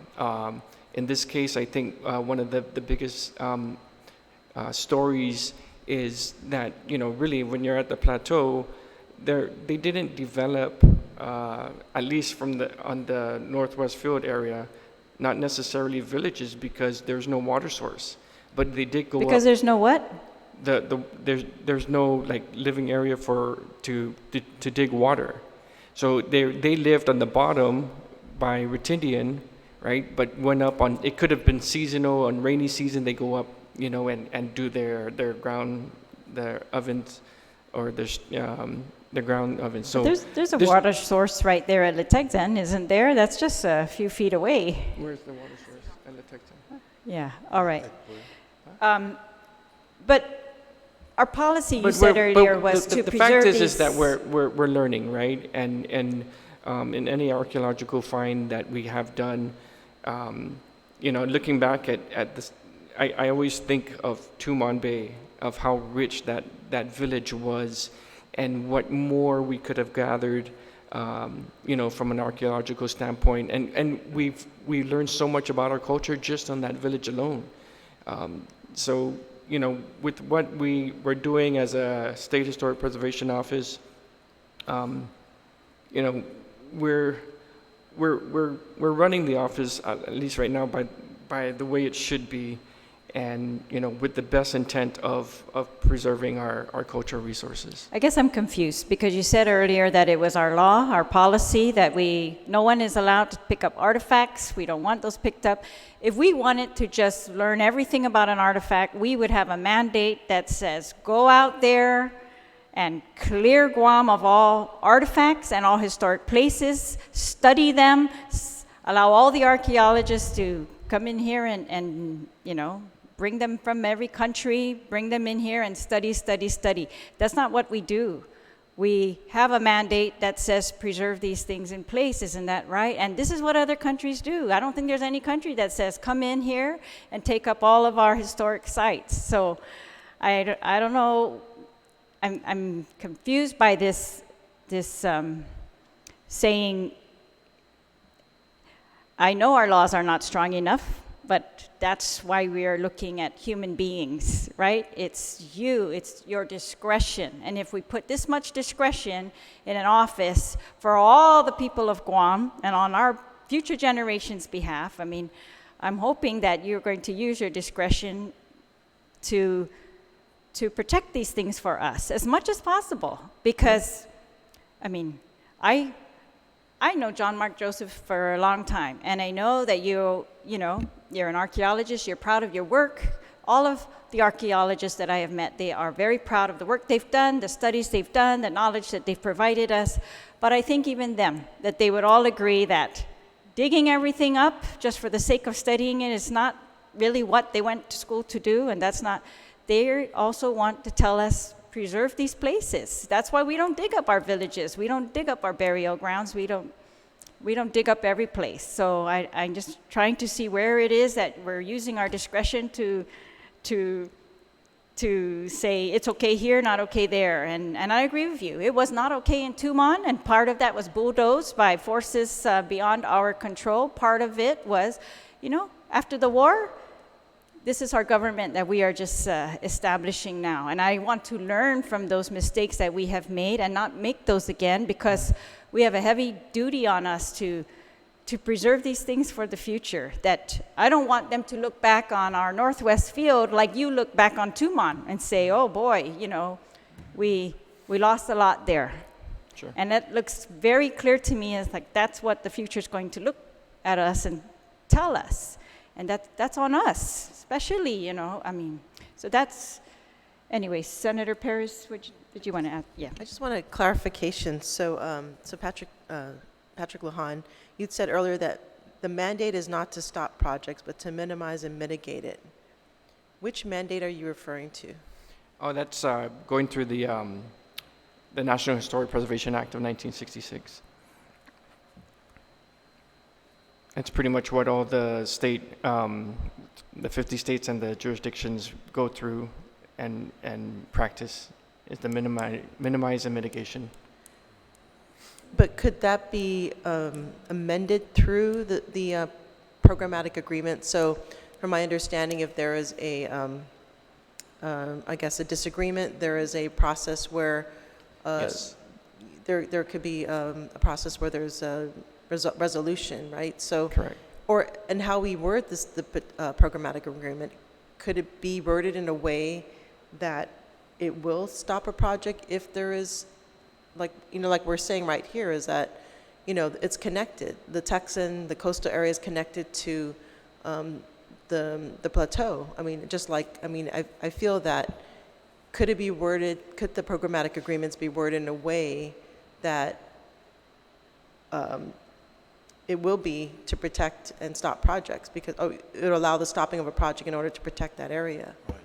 Well, if I may, I know I put in my objections back in September of 2017. They were presented in May of 2018. The Admiral wanted to know, did we have objections, because they were getting ready to sign the contracts. They have to sign those contracts, and then they're liable for those contracts to be carried through for the clearing of the property and everything else. So it was a couple of months there that they had a chance to clear. Their objections were not in at that point in time, and then when they were in, things stopped. So as we look and move forward, each new project that comes up, we will look at that with careful eyes. Now, we may not be able to move their area of potential effect, but we will try to mitigate and avoid what we can. If we can get it avoided, that's our number one priority right there. But if not, we will get that as mitigated as best we can to get the best studies out of this if it has to be removed. Isn't it in the programmatic agreement very clearly spelled out that avoidance is what the goal is? Yes. Avoidance is the goal, not Yes. mitigation, none of that. Avoidance is the goal. And those other things were, if it could not be avoided. And that's where we have our dispute. And that's where we expect you to stand up for us, because we have a dispute whether it can or cannot be avoided. And if they're telling you they can't avoid it because they've already entered it into a contract, that's not our job. Our job is whether they should be avoided, right? But Senator Perez, I'm sorry. No, thank you. I just have an additional question. So the historic preservation laws require SHPO to create rules and regs similar to Section 106 process. Has this been done? Similar to Section 106 process? Yes. For local projects? Local historic preservation, or any project on Guam. So the historic preservation law requires that rules and regs be completed. Has this been done for Guam? Do we have rules and regs for the local projects? Yeah, so basically, the law requires SHPO to create rules and regs similar to Section 106 process Right. I would say we do. We have rules on the guidelines and all that for the reports and all that are being made, the research designs and all that. We're trying to get to our standards for all of Guam, inside and outside of the fence, where it's one and the same. We don't want anyone saying, you're not doing this here, or you're not doing that there. You know, it has to be the same on both sides of the fence, and we want the best for Guam. If we cannot avoid it and someone wants to build on their property and they have a historic site there and they cannot avoid it, you know, we'd like to see them incorporate it into whatever their project is. I'm from Virginia. We do that all the time, to incorporate into the structure or whatever they want to have the history. That Virginia's tourism is the #1 moneymaker for the state. So that's what I'd like to see Guam do, is kind of incorporate the history more into that. So hopefully we can get our guidelines out, and it would be for everybody. So the answer would be no? The rules and regs have not yet been... No, I would say we do have a lot of rules and regulations for governing as far as the burials go, as far as avoidance goes, as far as the permitting goes. That comes through the SHPO. So yeah, there's rules and regs in place, but if you're asking in particular for the permitting, then we follow the DPW permitting structure and the process. So in that case, no. It's not similar to Section 106. It is similar to Section 106, but it's following the DPW process.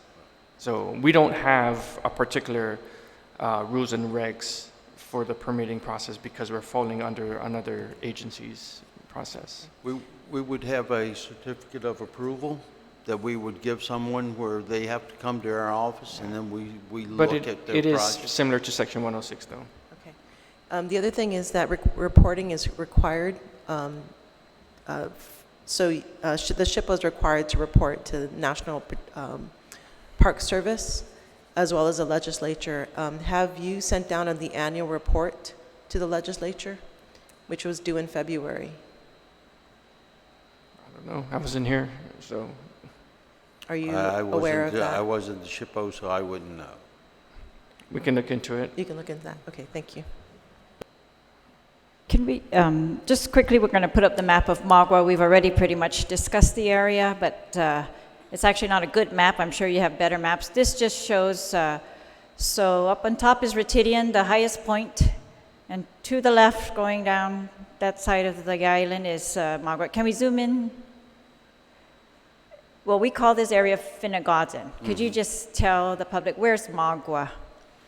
Magua is approximately, from this map and from my vision right here, if you see the little dot in the language there. Can we zoom in more?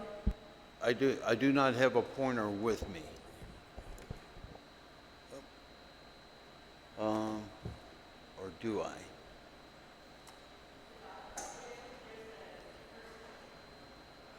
I don't think I can have it is about in the clear section there in the middle, that little dot with the language, the wording below it, that is kind of the area where Magua is. Can you just make a circle around that with the pointer or the cursor? Do you have? That middle, in the middle with the dot, yeah, Oh, the dot in the middle there you go. of the clear area with the language. Up? To the right? Yeah, up, right above that one. Yes, Just, that- yeah, that make a right, circle yeah, around that up. with your cursor, that No, area, no, right up little bit there. up. Above the dot, yeah. Right somewhere in there. All right. So, to the left of that is Haputo? Yes. All right, and there's also a point there that we talked about at one of the meetings called, is it Pugua Point? Right. All right, we're at the freshwater cave. Further, yes, further Okay. down the coast there. And so Haputo's an ancient village. There's another ancient village north of Haputo, and Hilaan south of Haputo, another ancient village. All right. So the inadvertent discoveries in the Finnegodden area, if you could just tell us about those. Those would be where he had his cursor before, where Magua is. If you bring it down just a little bit and a little bit to the right, if you go to the right and a little up, no, all right. Somewhere in there, perhaps, if he brings it down a little bit to the southwest, yeah, a little bit over, somewhere right in there near Magua. There are 2 sites there that we have. The more recent one would be about 500 meters above Magua that was just found. How many inadvertent discoveries in the Finnegodden entire area since they began? Right now, I think we're up to 4, I do believe. Okay, so 4, and they count Magua as 3 of those? No. Okay. Magua is a separate village. We knew that was there. The inadvertent discoveries are what they're finding when they are doing the monitoring, and one of them was found that it was completely buried. Even they didn't know it until such time as they started doing, I think either the stump pulling or the grading, and then the artifacts started showing up because they had been buried either by erosion or by soil movement in the 1950s.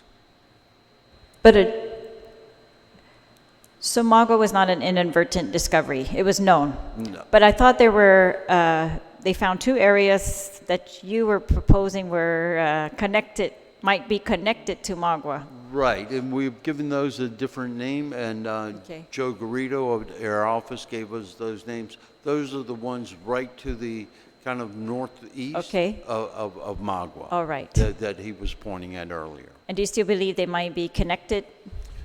I am sure that the villages knew each other at the time. One, we have historic and prehistoric artifacts coming out.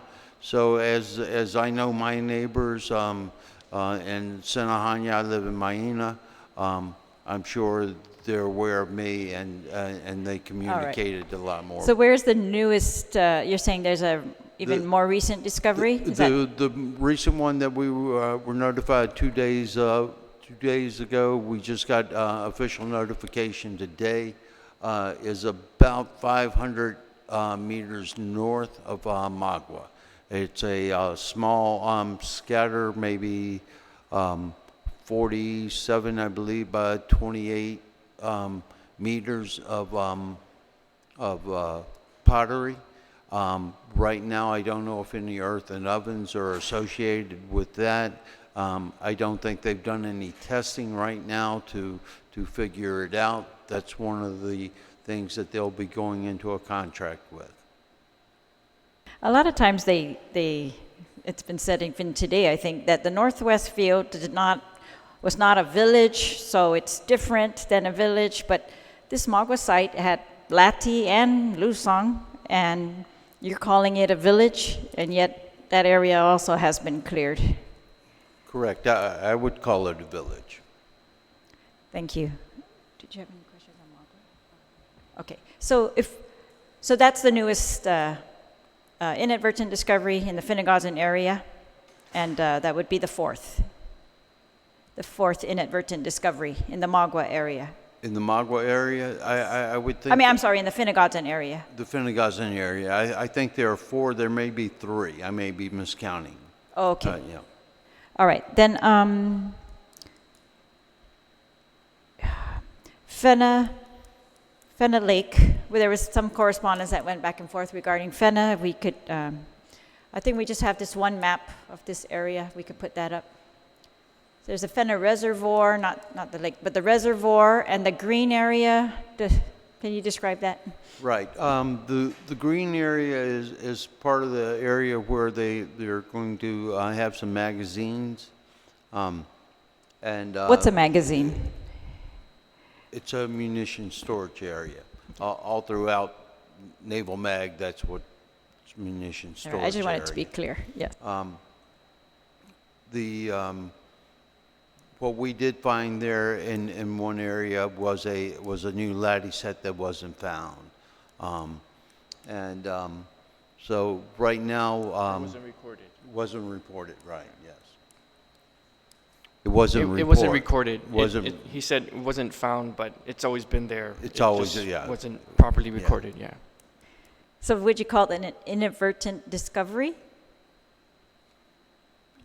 yes, we would. Well, actually, we did not concur with there are no historic properties affected at the time because they did not consider one site that was there, and they did not go back and look at the document which said that further studies need to be conducted in that area. And so that's when we went down for the site visit and ran across the laddie set that was there. All right, I understand that was you personally who ran Yes. across the, all right. Okay, Couldn't miss it.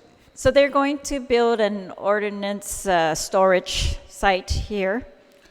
There are already storage areas there. So what are they going to do that you are concerned about? That we do not know at this time. They're still just doing studies.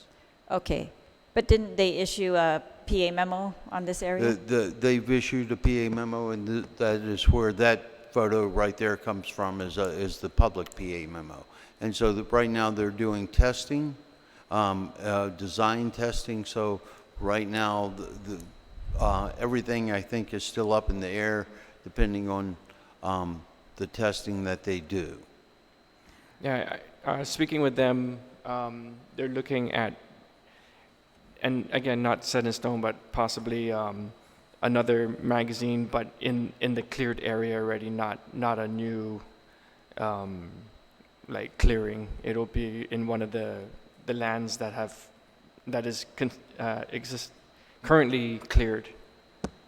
So, but we know the cultural significance of Fena, and that is, one of the probably the highest cultural resource left on island. We're still in place, so we know that, and we're watching that like a hawk's eye. Is the Fena area, what time periods are known? Well, we have laddie. I'm sure they're pre-laddie there too. But pre-laddie, you're saying yes? Yes, I'd have to go back. Most of the studies I've seen have been on the laddie sets there, which are magnificent. All right, so in this Fena area, so if you could just describe to us, so what can the public expect? It's not just this area in Fena. Are there other areas that they are contemplating projects? Not that we know of right now. This would no. be the only one? Yes. Okay. So what can they expect regarding this in light of the what you've discovered and the back and forth that you've had? What's next? What can they expect? Nothing official. That I just got that with just in discussion with them on what their plans are, but that could always change. So don't really want to speculate until there's something that's formal that comes out for that. All right, then. All right. Is this a project pursuant to the PA, the 2011 PA programmatic agreement, Correct. the relocation agreement, right? Okay. So, if we could put up the slide of the PA memo. I put my name on one of the mailing lists for these PA memos, and I know that these are also available on your website or the website for this PA. Correct. And that's one of the ways that the public can get noticed. They can go to the website and see all the new PA memos. Correct. They can also come to our office and get the PA memo. And what does the PA memo tell them? What are they supposed to find out through these PA memos? Basically, it's telling them that they have a study that they're doing here or a project that they are doing in this area, It doesn't necessarily give them the details that the SHPO gets to, that's in order to protect the resources. But at that point in time, it allows the public to make comments, certain comments on the project. And so, All right, and so for the FENA one in particular, we'll use it as an example. It says project P-608, and they're often described by numbers, and I heard you doing that earlier. Correct. Very confusing for us lay people. But so this one's described as P-608, project design studies for earth-covered magazines and ordnance pad. So to me, that's a very concrete plan. But you're saying that we shouldn't pay attention to this right now? well, no, not at all. And the fact that they're doing the design studies. So right now, someone could comment that, FENA is a very sensitive area, and we want to make sure the historic properties are protected within there. And so, I haven't read the public one. I've only read the SHPO issue. And so at that point in time, we did not concur with their findings. And so we've asked them to do more studies in that area. And of course, just because of not air discovery, but air locating the latte set that is standing. Well, in this memo, they've stated that the Guam SHPO did not occur with the Department of Navy's findings of no historic properties affected in the PA Memo number 1 for project design studies. And then, they state a lot of other things, but then they go on, while the DON, Department of Navy, does not agree with the Guam SHPO that new survey must be completed at this time, the DON will consider additional archaeological investigation at the Fena Lake West area prior to future consultation on construction. Right. At this point in time, we have written them back and shown them the evidence that we had. We also have found the latte set that is right behind one of the munition storage areas. So yes. So is it your hope that they will, as I guess the SHPO described, avoid anything that may impact these sites that you've talked about and the sites that you were originally concerned about? And if they build on areas within that green marcation where they've already have an existing structure, are you objecting to that? Where the existing structure is doesn't really bother me. The outskirts of the existing structure I'm more concerned with because there was one latte set that was pushed over near the edge. So we're concerned about that, and then of course we're concerned of any blast range or whatever that may be in effect. So we're going to take it all under consideration, but that is the best case scenario possible, that they're building on an area that has already been disturbed and it will not disturb any other areas. All right. Well, this PA memo says that there's a comment period open until August 5th, 2019. Can anyone comment? Yes, it is open to the public. All right, so this is a way for public to have input on the projects pursuant to this relocation. They're issuing us PA memos, and we have timelines to respond. However, for example, this PA memo regarding FENA, what I have no access to these areas, so I have to rely very heavily on what your office has said and what they say in here about what your office has said. And so that's really what I've tried to do, is review these. And for example, this one where it says you have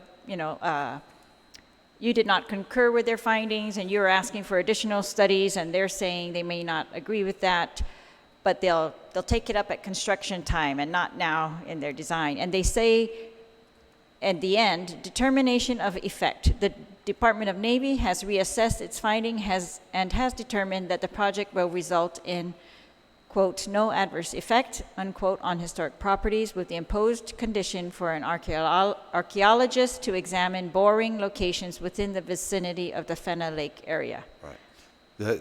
That is just for the boring that this PA memo is for, not the construction of the magazine at this point in And a time. boring area is like a dig area. They dig down and they study. Correct. And you have agreed with that plan? At this point in time, we're requiring them to have an archaeologist on board where they will make sure that if it is near where the push laddie was or whatever, they will not disturb any of the historic properties there. They will have to move their borings. How is what do you recommend to the public in commenting on these projects? Because for me, I look at what you've said and I try to back up our agencies if they had any objection, but what would be your recommendation to the public as to how to respond to these memos or to comment on them? I don't think I'm in a place to recommend to the public how they're free to comment as they wish.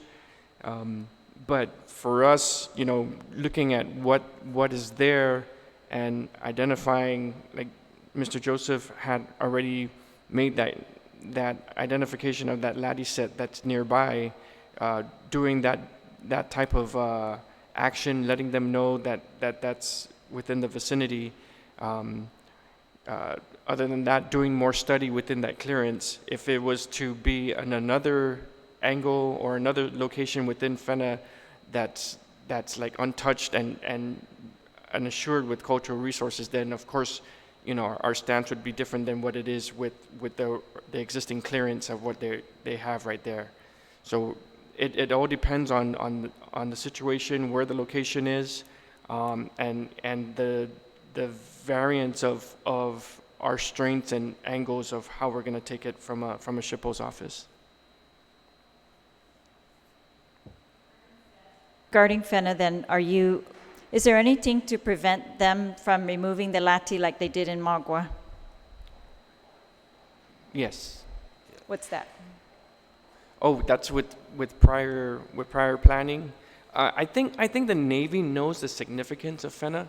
Talking to them and talking to different levels of the hierarchy of the structure, and they realize how significant that piece of land has for our culture, and I'll continue from my position to continue to emphasize that to them as we go along. Every time I talk to them, I'm like, Fenna, that's heavy, that means a lot to us. So in that sense, that we take that real with it's very important to our office. So do you think if it's more important to your office, it's not going to happen? So, I mean, Magua was a village also, ancient village, Lati village. The difference is pretty much the entire island has been touched in one way, shape, or form, especially after the war. Where Fenna, we're finding it's still as pristine as it was years ago, but the importance would only vary because of that. What was the last thing you said? The importance would vary only because of that that's still the one piece on our land that is still pristine. When they do the borings, they're digging down, and this seems to me contrary to, I guess, preserving an area where there are lati and potential burial sites. Is there potential to destroy historical property as they're doing the borings? Right. That's why we required them to have archaeologists just to even do the boring anywhere near the site. The photograph that you showed of the area, does it show where the borings are to be? And so, those we can't really, I guess, discuss at this time, but we're going to make sure that any work that they do does not affect any of the historic properties that are there. Why are we doing the borings again? Why are you allowing the borings? They're doing the borings for the design study, to make sure that the magazine that they want to build, that the soil will actually hold that. It'd be like a study you would do for your house. You need to make sure that the foundation is good enough to hold what you're building. All right, but I thought you've already determined that this is an important historic site that should be protected. Correct. And there's also a magazine that has been there since probably the 1940s, late 1940s, 1950s. I'm not sure when it was built. So they're not building, as we know now, they're not designing anything new that's going to affect anything. They're looking at an area that is already disturbed, that already has a magazine on it from the 1950s. I guess I'm smiling at the word disturbed because whenever you guys say the word, it's been a disturbed area, and he just said the entire island was disturbed in World War II. I mean, it's just sounding a little circular. So if you're saying you are allowing them to do borings, or to do borings, which is like soil testing, it's not an archaeological study. It's a soil testing for their construction projects, and you're allowing that in the current ordinance structure footprint? Right, correct. And they will have an archaeologist there just to make sure that there are no deep deposits or anything. So building this new structure in this area adjacent to the Lati, and I'm sure there's more than one set in this area, that's okay? Correct. That is something that we'll have to consider when it comes to that point. Right now, I know that there are at least one latty set right behind it. There was one behind it that was disturbed. There are many of them around it. I think, I believe you were on the tour when we visited one of those sites a few months ago with Captain Grimes.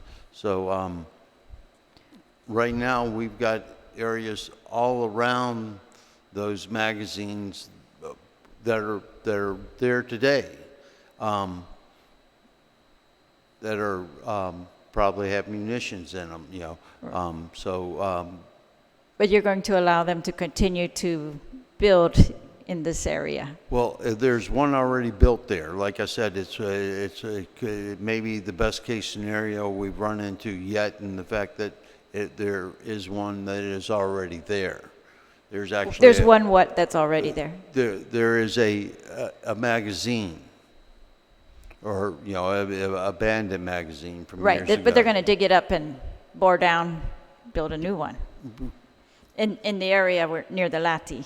And you're saying, there are many Lati around this Fena reservoir. I'm not sure the whole, I'm imagining the entire Fena Valley and the river. But building a magazine next to, is it a village? Oh, yes. I think East Bana and West Banya sites were connected. I've already connected that site, which includes the magazines now, on AirGIS. I've already drawn that thing. The Navy may not agree with us on that. That's yet to be seen, but we've let them know that we've included that area into the site. Even though it is a magazine, that area was part of the village at the one time, even though it has been disturbed and been the depth of it of the landscape has been dropped by at least 2 to 3 meters. But the Lati are standing, right? The Latis are standing. So when you say disturbed, I mean, we still have the village? We still have a village. We have one that was, like I said, we have one that was disturbed and pushed over. We do not know what was actually there where the magazine was.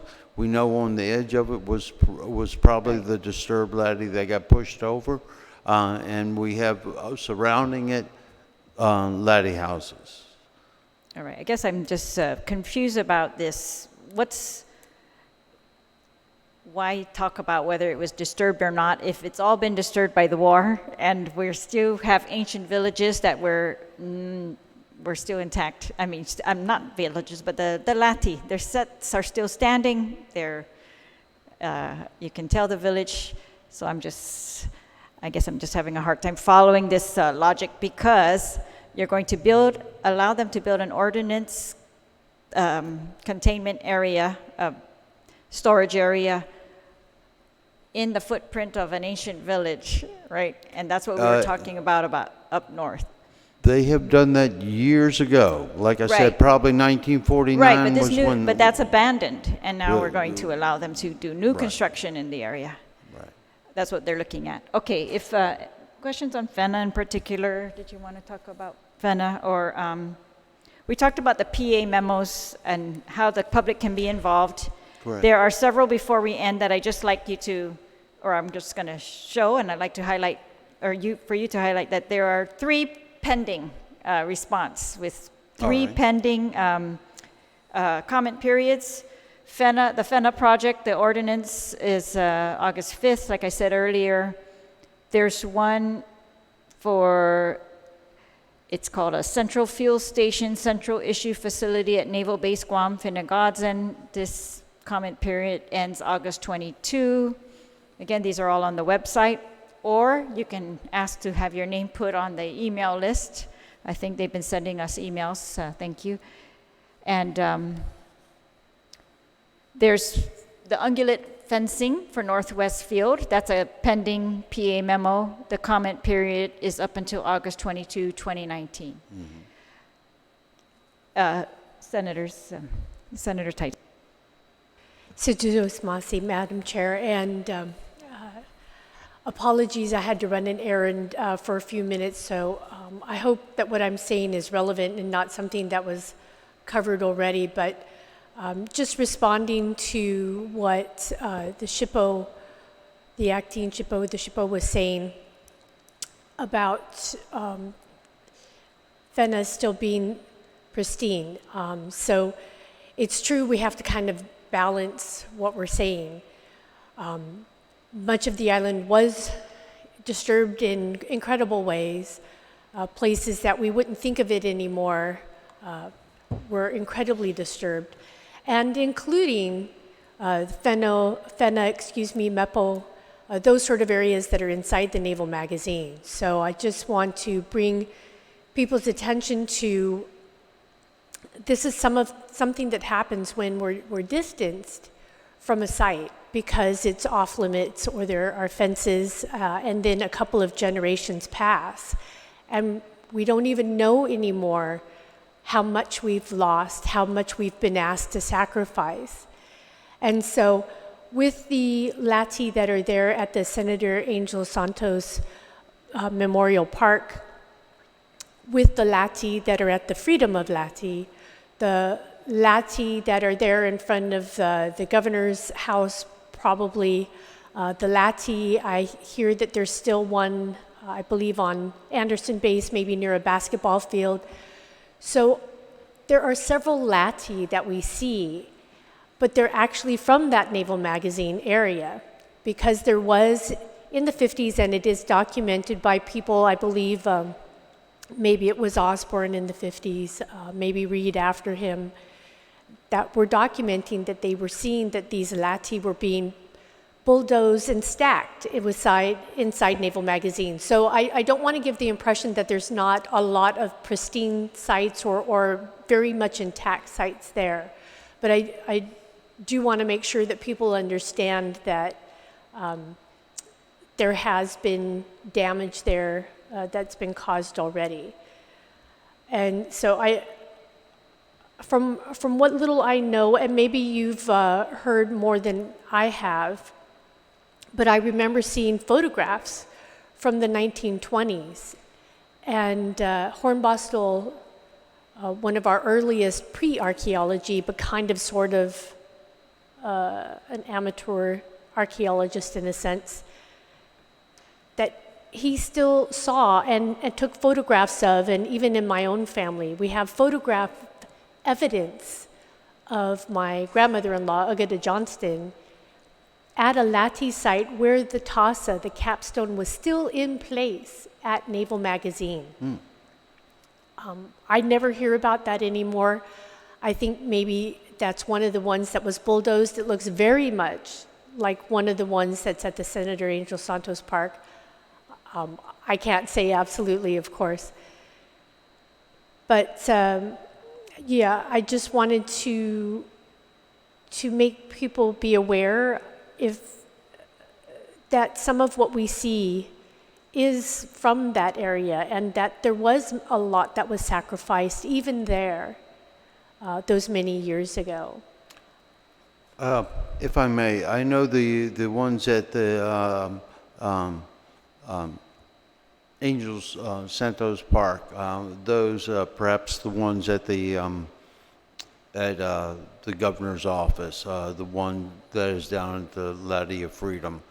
Perhaps the ones that are up on the Air Force Base, or most likely from FINA, and most likely from when before they removed those before they actually flooded the lake, and I guess that was their way at that time of preserving those levees. Because I guess they believed with that much water or whatever, they would fall over, get displaced, and all. So that was kind of their way of kind of preserving the history and then sharing it. Same thing happened in the Tennessee Valley when they created the hydropower there. A lot of the stuff is preserved in Fenna. I've seen some beautiful lattice sets there that with the capstones on them. We've got some that they're putting on the National Register. They're kind of in the pipeline now to have those put on the register. It takes a while because it has to go all the way up through the chain of command, and I do believe to the Secretary of the Navy before they sign off on it, and then it goes to the keeper, and then the keeper reviews it to make sure that it's done. But I do believe we have several sites there that are going to be put on the National Register. I think I know in some of the places I've been outside of down near in Arahan, where the fires have got to some of the lattice sets that were standing. That they have, the erosion has undermined them and they have fallen over and all that. But there are some tremendous lattice sets around the island here that you can see. And those, I think, perhaps maybe since they are not on Naval Mag and all that, that we should work with the landowners and everybody else to perhaps maybe set those up and look at those sites as a community and as a government to say we need to perhaps preserve this area for perpetuity, not only for our children's children but for generations on. And I think though the Navy is doing a good job in some of their cultural resource management, everybody could use improvement. And that's what I'm here for, to make sure that we're on top of them and that they make sure that they do their studies and preserve what they can. I said there's a lot of work that we can do outside of the gate too as a community. Perhaps you spoke earlier of having the community have a voice. A historical society or something like that, of people that care, that want to get together and put that. I would always love to hear their interest in all. Just just outside of the board, just the community members. If they could get together and have a society that says, this is what we want. This is the voice we have. And hopefully as we do our 5-year plan, which is coming up again here in 2020, that we will be going out through the community and asking them, each one having a little meeting with the community to see what's important to them and what they want to see preserved and all. I know the people of the South kind of want to keep it nice and peaceful like it is. We don't want to turn it into a Oahu. Not saying there's anything bad about Oahu, but it's definitely not Guam.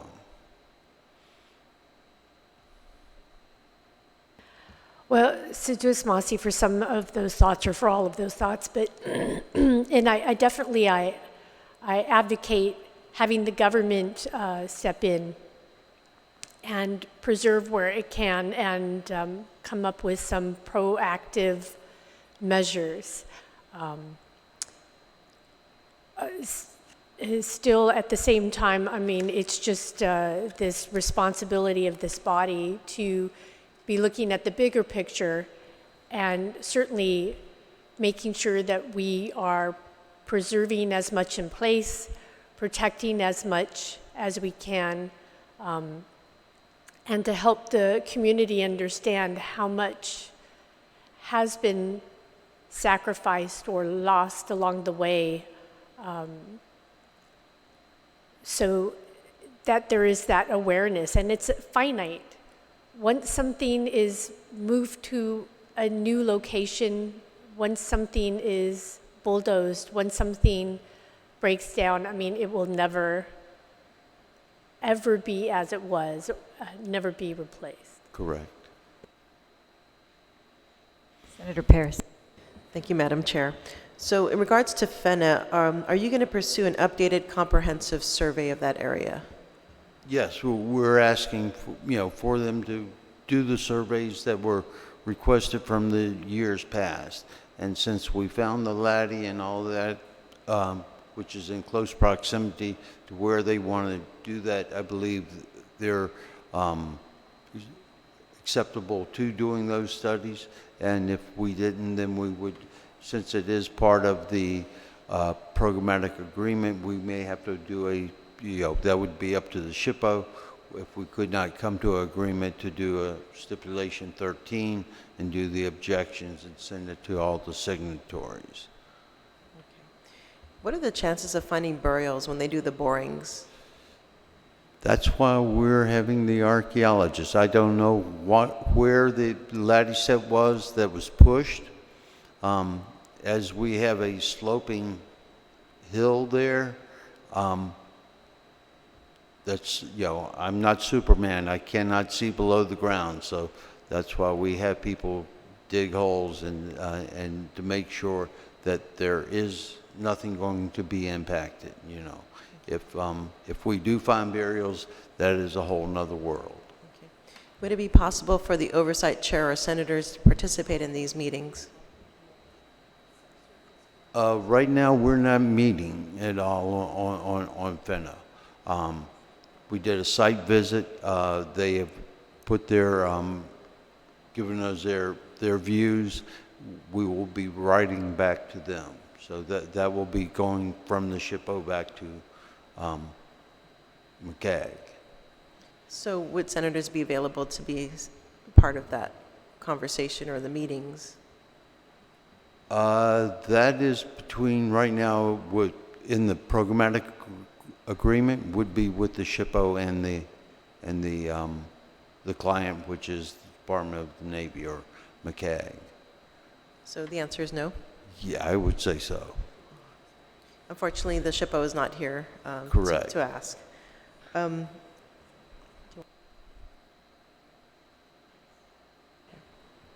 When they do the surveys at FENA that you're describing, will that include data recovery? No. They'll just be marking out the areas that they have not previously recorded. All right, and because this planned ordinance containment area or building is next to or within a ancient village adjacent to existing LATSI structures, high probability of burials. Is there any less intrusive way to look underground without boring that may? From what they have presented, I don't think so. Have you seen it in other areas? Technology used in other areas where they are less destructive? And I think what they're doing is, I cannot speak to actually their mission that they have there for that. We get pieces as we go along. So right now we just know that they're doing certain borings for testing. No, I'm asking you in the archaeological community, is there a less destructive way without doing borings that may impact burial grounds or archaeological sites? Is there another way to get them information that they need? Right. Actually, in areas where we have burials and all, such as the Ganya Bridge and all that, we stopped them from boring in areas because they had a high chance of impacting burials. All right. So that's why we have the archaeologists there in that one area to make sure that there are no burials or historic resources to So serve. you're just saying that you're going to trust that they're going to pick an area that is less likely in this village area to have burials. Well, as I said before, they're working in an area supposedly that had already been disturbed, depending Okay. on how close they get to it. So with the borings, is it possible, or have we ever required, so that they are picking a spot that is less likely or not likely to have burials, to require the subsurface sonar testing so that they can see what's in the ground first, and then they can be more assured that that site does not have burials there? Right. I think at this point in time, perhaps the archaeologist doing a shovel test or whatever would be more conducive to seeing what is there than actually doing ground penetrating radar. In the fact that it's more cost effective and he will be able to see immediately that area. So Wouldn't the shovel test itself be more likely to cause damage than the ground penetrating radar? hopefully he's doing his shovel test cautiously, so he will not be, slamming it down into the ground. He will be carefully excavating even with the shovel.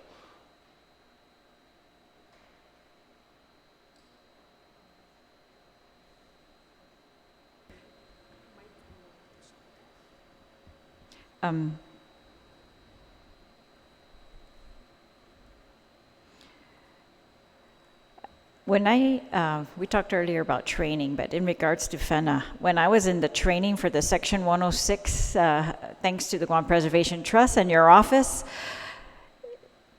the teacher was very clear that impact to historic sites includes the view of a Correct. historic site. It includes the sounds. It includes your ability to enjoy or be in this historic site and enjoy that atmosphere. Correct.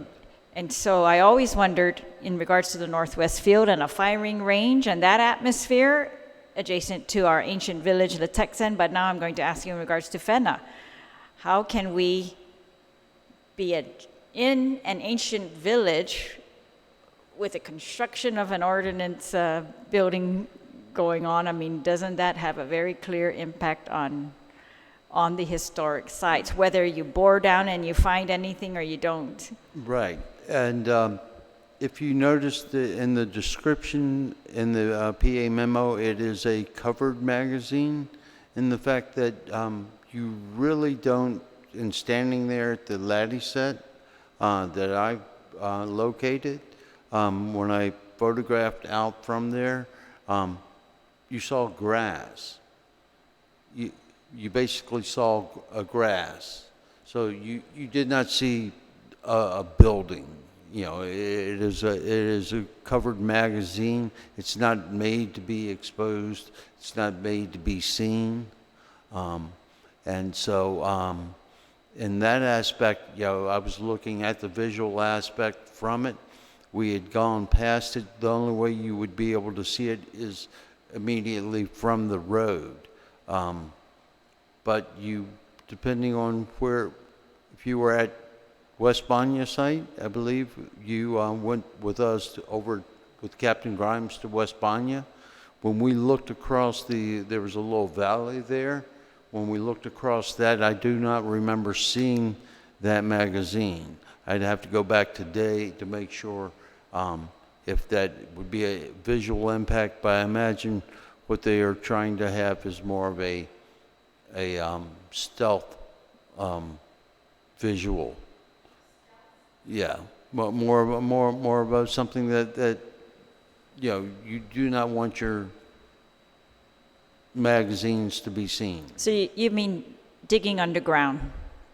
Burying them, I couldn't comment on that. All right, but that's how some of those are at Fena right Well, now. I think all of them are below the previous surface, and for several reasons. All right, but I guess that's a very clear impact to the area. I guess I'm going to, regarding access to Fena, are you allowed to go and see any of these projects at whenever you want, or is it still what you told us a couple months ago, that you needed permission to get on the base and you needed to be escorted in order to go and look at these sites? Right. Yes. At that time, and especially on Naval Mag, you would have to be escorted. It's still the same way at Navy Base, and Captain Grimes had assured us that he would take care of that situation. I don't know whether he's had time with all that is happening. I know we haven't had a chance to reach out to him for base access, or perhaps Mr. Moon, who does that, and I'll let the SHPO from there contact those entities to get that base access. Right. Is that unaccompanied base access? It should be for the SHPO and myself, I would believe. For where? For Northwest Field? Well, right now I have access to Northwest. So- Unaccompanied? No, that's still accompanied. All right, so what it is that you call them and tell them you want to go see, then you wait for them to schedule it and make it, they schedule this several days later, and then you go. Yeah, Correct. and I always thought that was a very strange thing for a our regulatory agency the whole point is there's massive construction going on, and you have required them to put archaeologists to monitor, but the fact that you are not able to monitor at your convenience or whenever you want to, it's very strange to me. But Correct. I would have to agree with that. Thanks. Okay. Are there any other questions outside of FENA or in any topic that senators you would like to cover? Sorry, Madam Chair, I just was hoping the SHPO would be here. I was wondering if we can reschedule when he's available. I don't know. I can ask questions of John Mark Joseph, but I just feel like it's not fully answered at this point. All right. I do have a public hearing room date available for August 31. We can schedule that for 1 p.m. We can continue this for if there are any other additional questions. And I know we only were able to cover limited topics today. They seem like we went on forever, but they were really very limited topics. There's so many more topics we'd like to discuss. The access plan for people to go and see these sites. That's why they're being preserved, just for the people of Guam to see and learn from them. Senator Senator Kelly, any other additional comments or? Right. Oh. The point of contact for the access plan is on the Navy website. Right. We do, I think, once we have their website up and running again, we'll have that link to that for individuals that want to visit those sites.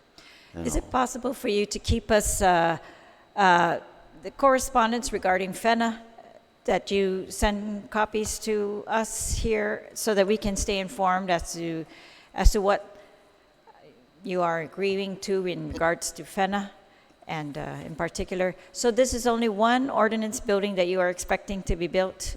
Right now, like I said, they're just doing testing. So I'm not aware or privy to what they plan in the future. So right now I just know that they had planned testing. All right, and now the website, you have your own website, but the website that I was talking about earlier where the PA memos are at, Correct. actually looks like a Navy website. It is the Navy website. I don't know why we shouldn't have them on their website, except for our website is not up. I don't think it's been up for about a year now. I think Patrick is working hard to get that up and running. I didn't know it was not up until a few months ago. All right, but if they email you, you will be able to send them the link to this website. That's very unfortunate. Yes. We have other ways. I will put it up on my website, but I'm going to read it out loud, and I know this is not that helpful, but www.navfac, navfac.navy.mil, M-I-L, /navfac _ never mind. This is a very long website. I'm not going to do that. We're just going to post this up, and please, you are state archaeologists. I very much appreciate your time. It may be very inconvenient to bother you, so I hope everyone else at your office is able to just facilitate the public getting it whatever information that they can get on these projects that are planned. And I know the senators here would like to be informed and up to the minute, if possible, as to inadvertent discoveries. If you could send us the material you have on the most recent one, and then your responses in regards to those inadvertent discoveries, and your responses in regards to FENA will help us also to respond to these PA memos. But because, like I said, we like to back you up when you are standing up for our resources, our historical resources. So. Please, and don't hesitate to reach out if there's anything my office can do to help you in that regard. That's what we would like to do. Right.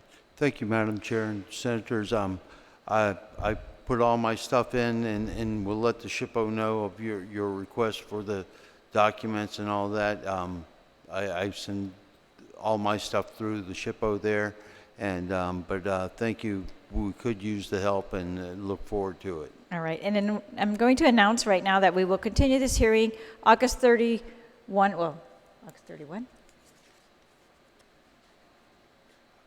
I do know No, that. I'm going to have to. I can't do that because we're going to be in budget. So I'm going to have to. I'll have to send out another notice for another hearing. Right. I do know the SHPO will be off island sometime in August, so just to coordinate things a little bit better. So if he's an acting SHPO and he goes off island, who's the acting SHPO? Right now, I don't know if the decision has been made or not, whether I will be or the director Ibanez. And who makes that decision? I believe the SHPO will make that decision. He can designate anyone to be the acting SHPO? I think as long as they're somewhat qualified and know what is going on. I know I'm the one that are writing the opinions and have to send those out. So. Yeah. All right. Thank you again. Thank you, Mr. John Mark welcome. Joseph, our state archaeologist, and thank you to the acting SHPO who was here earlier. And thank you. Thank you. This hearing is ended. It's 8 p.m. Situasmasi. So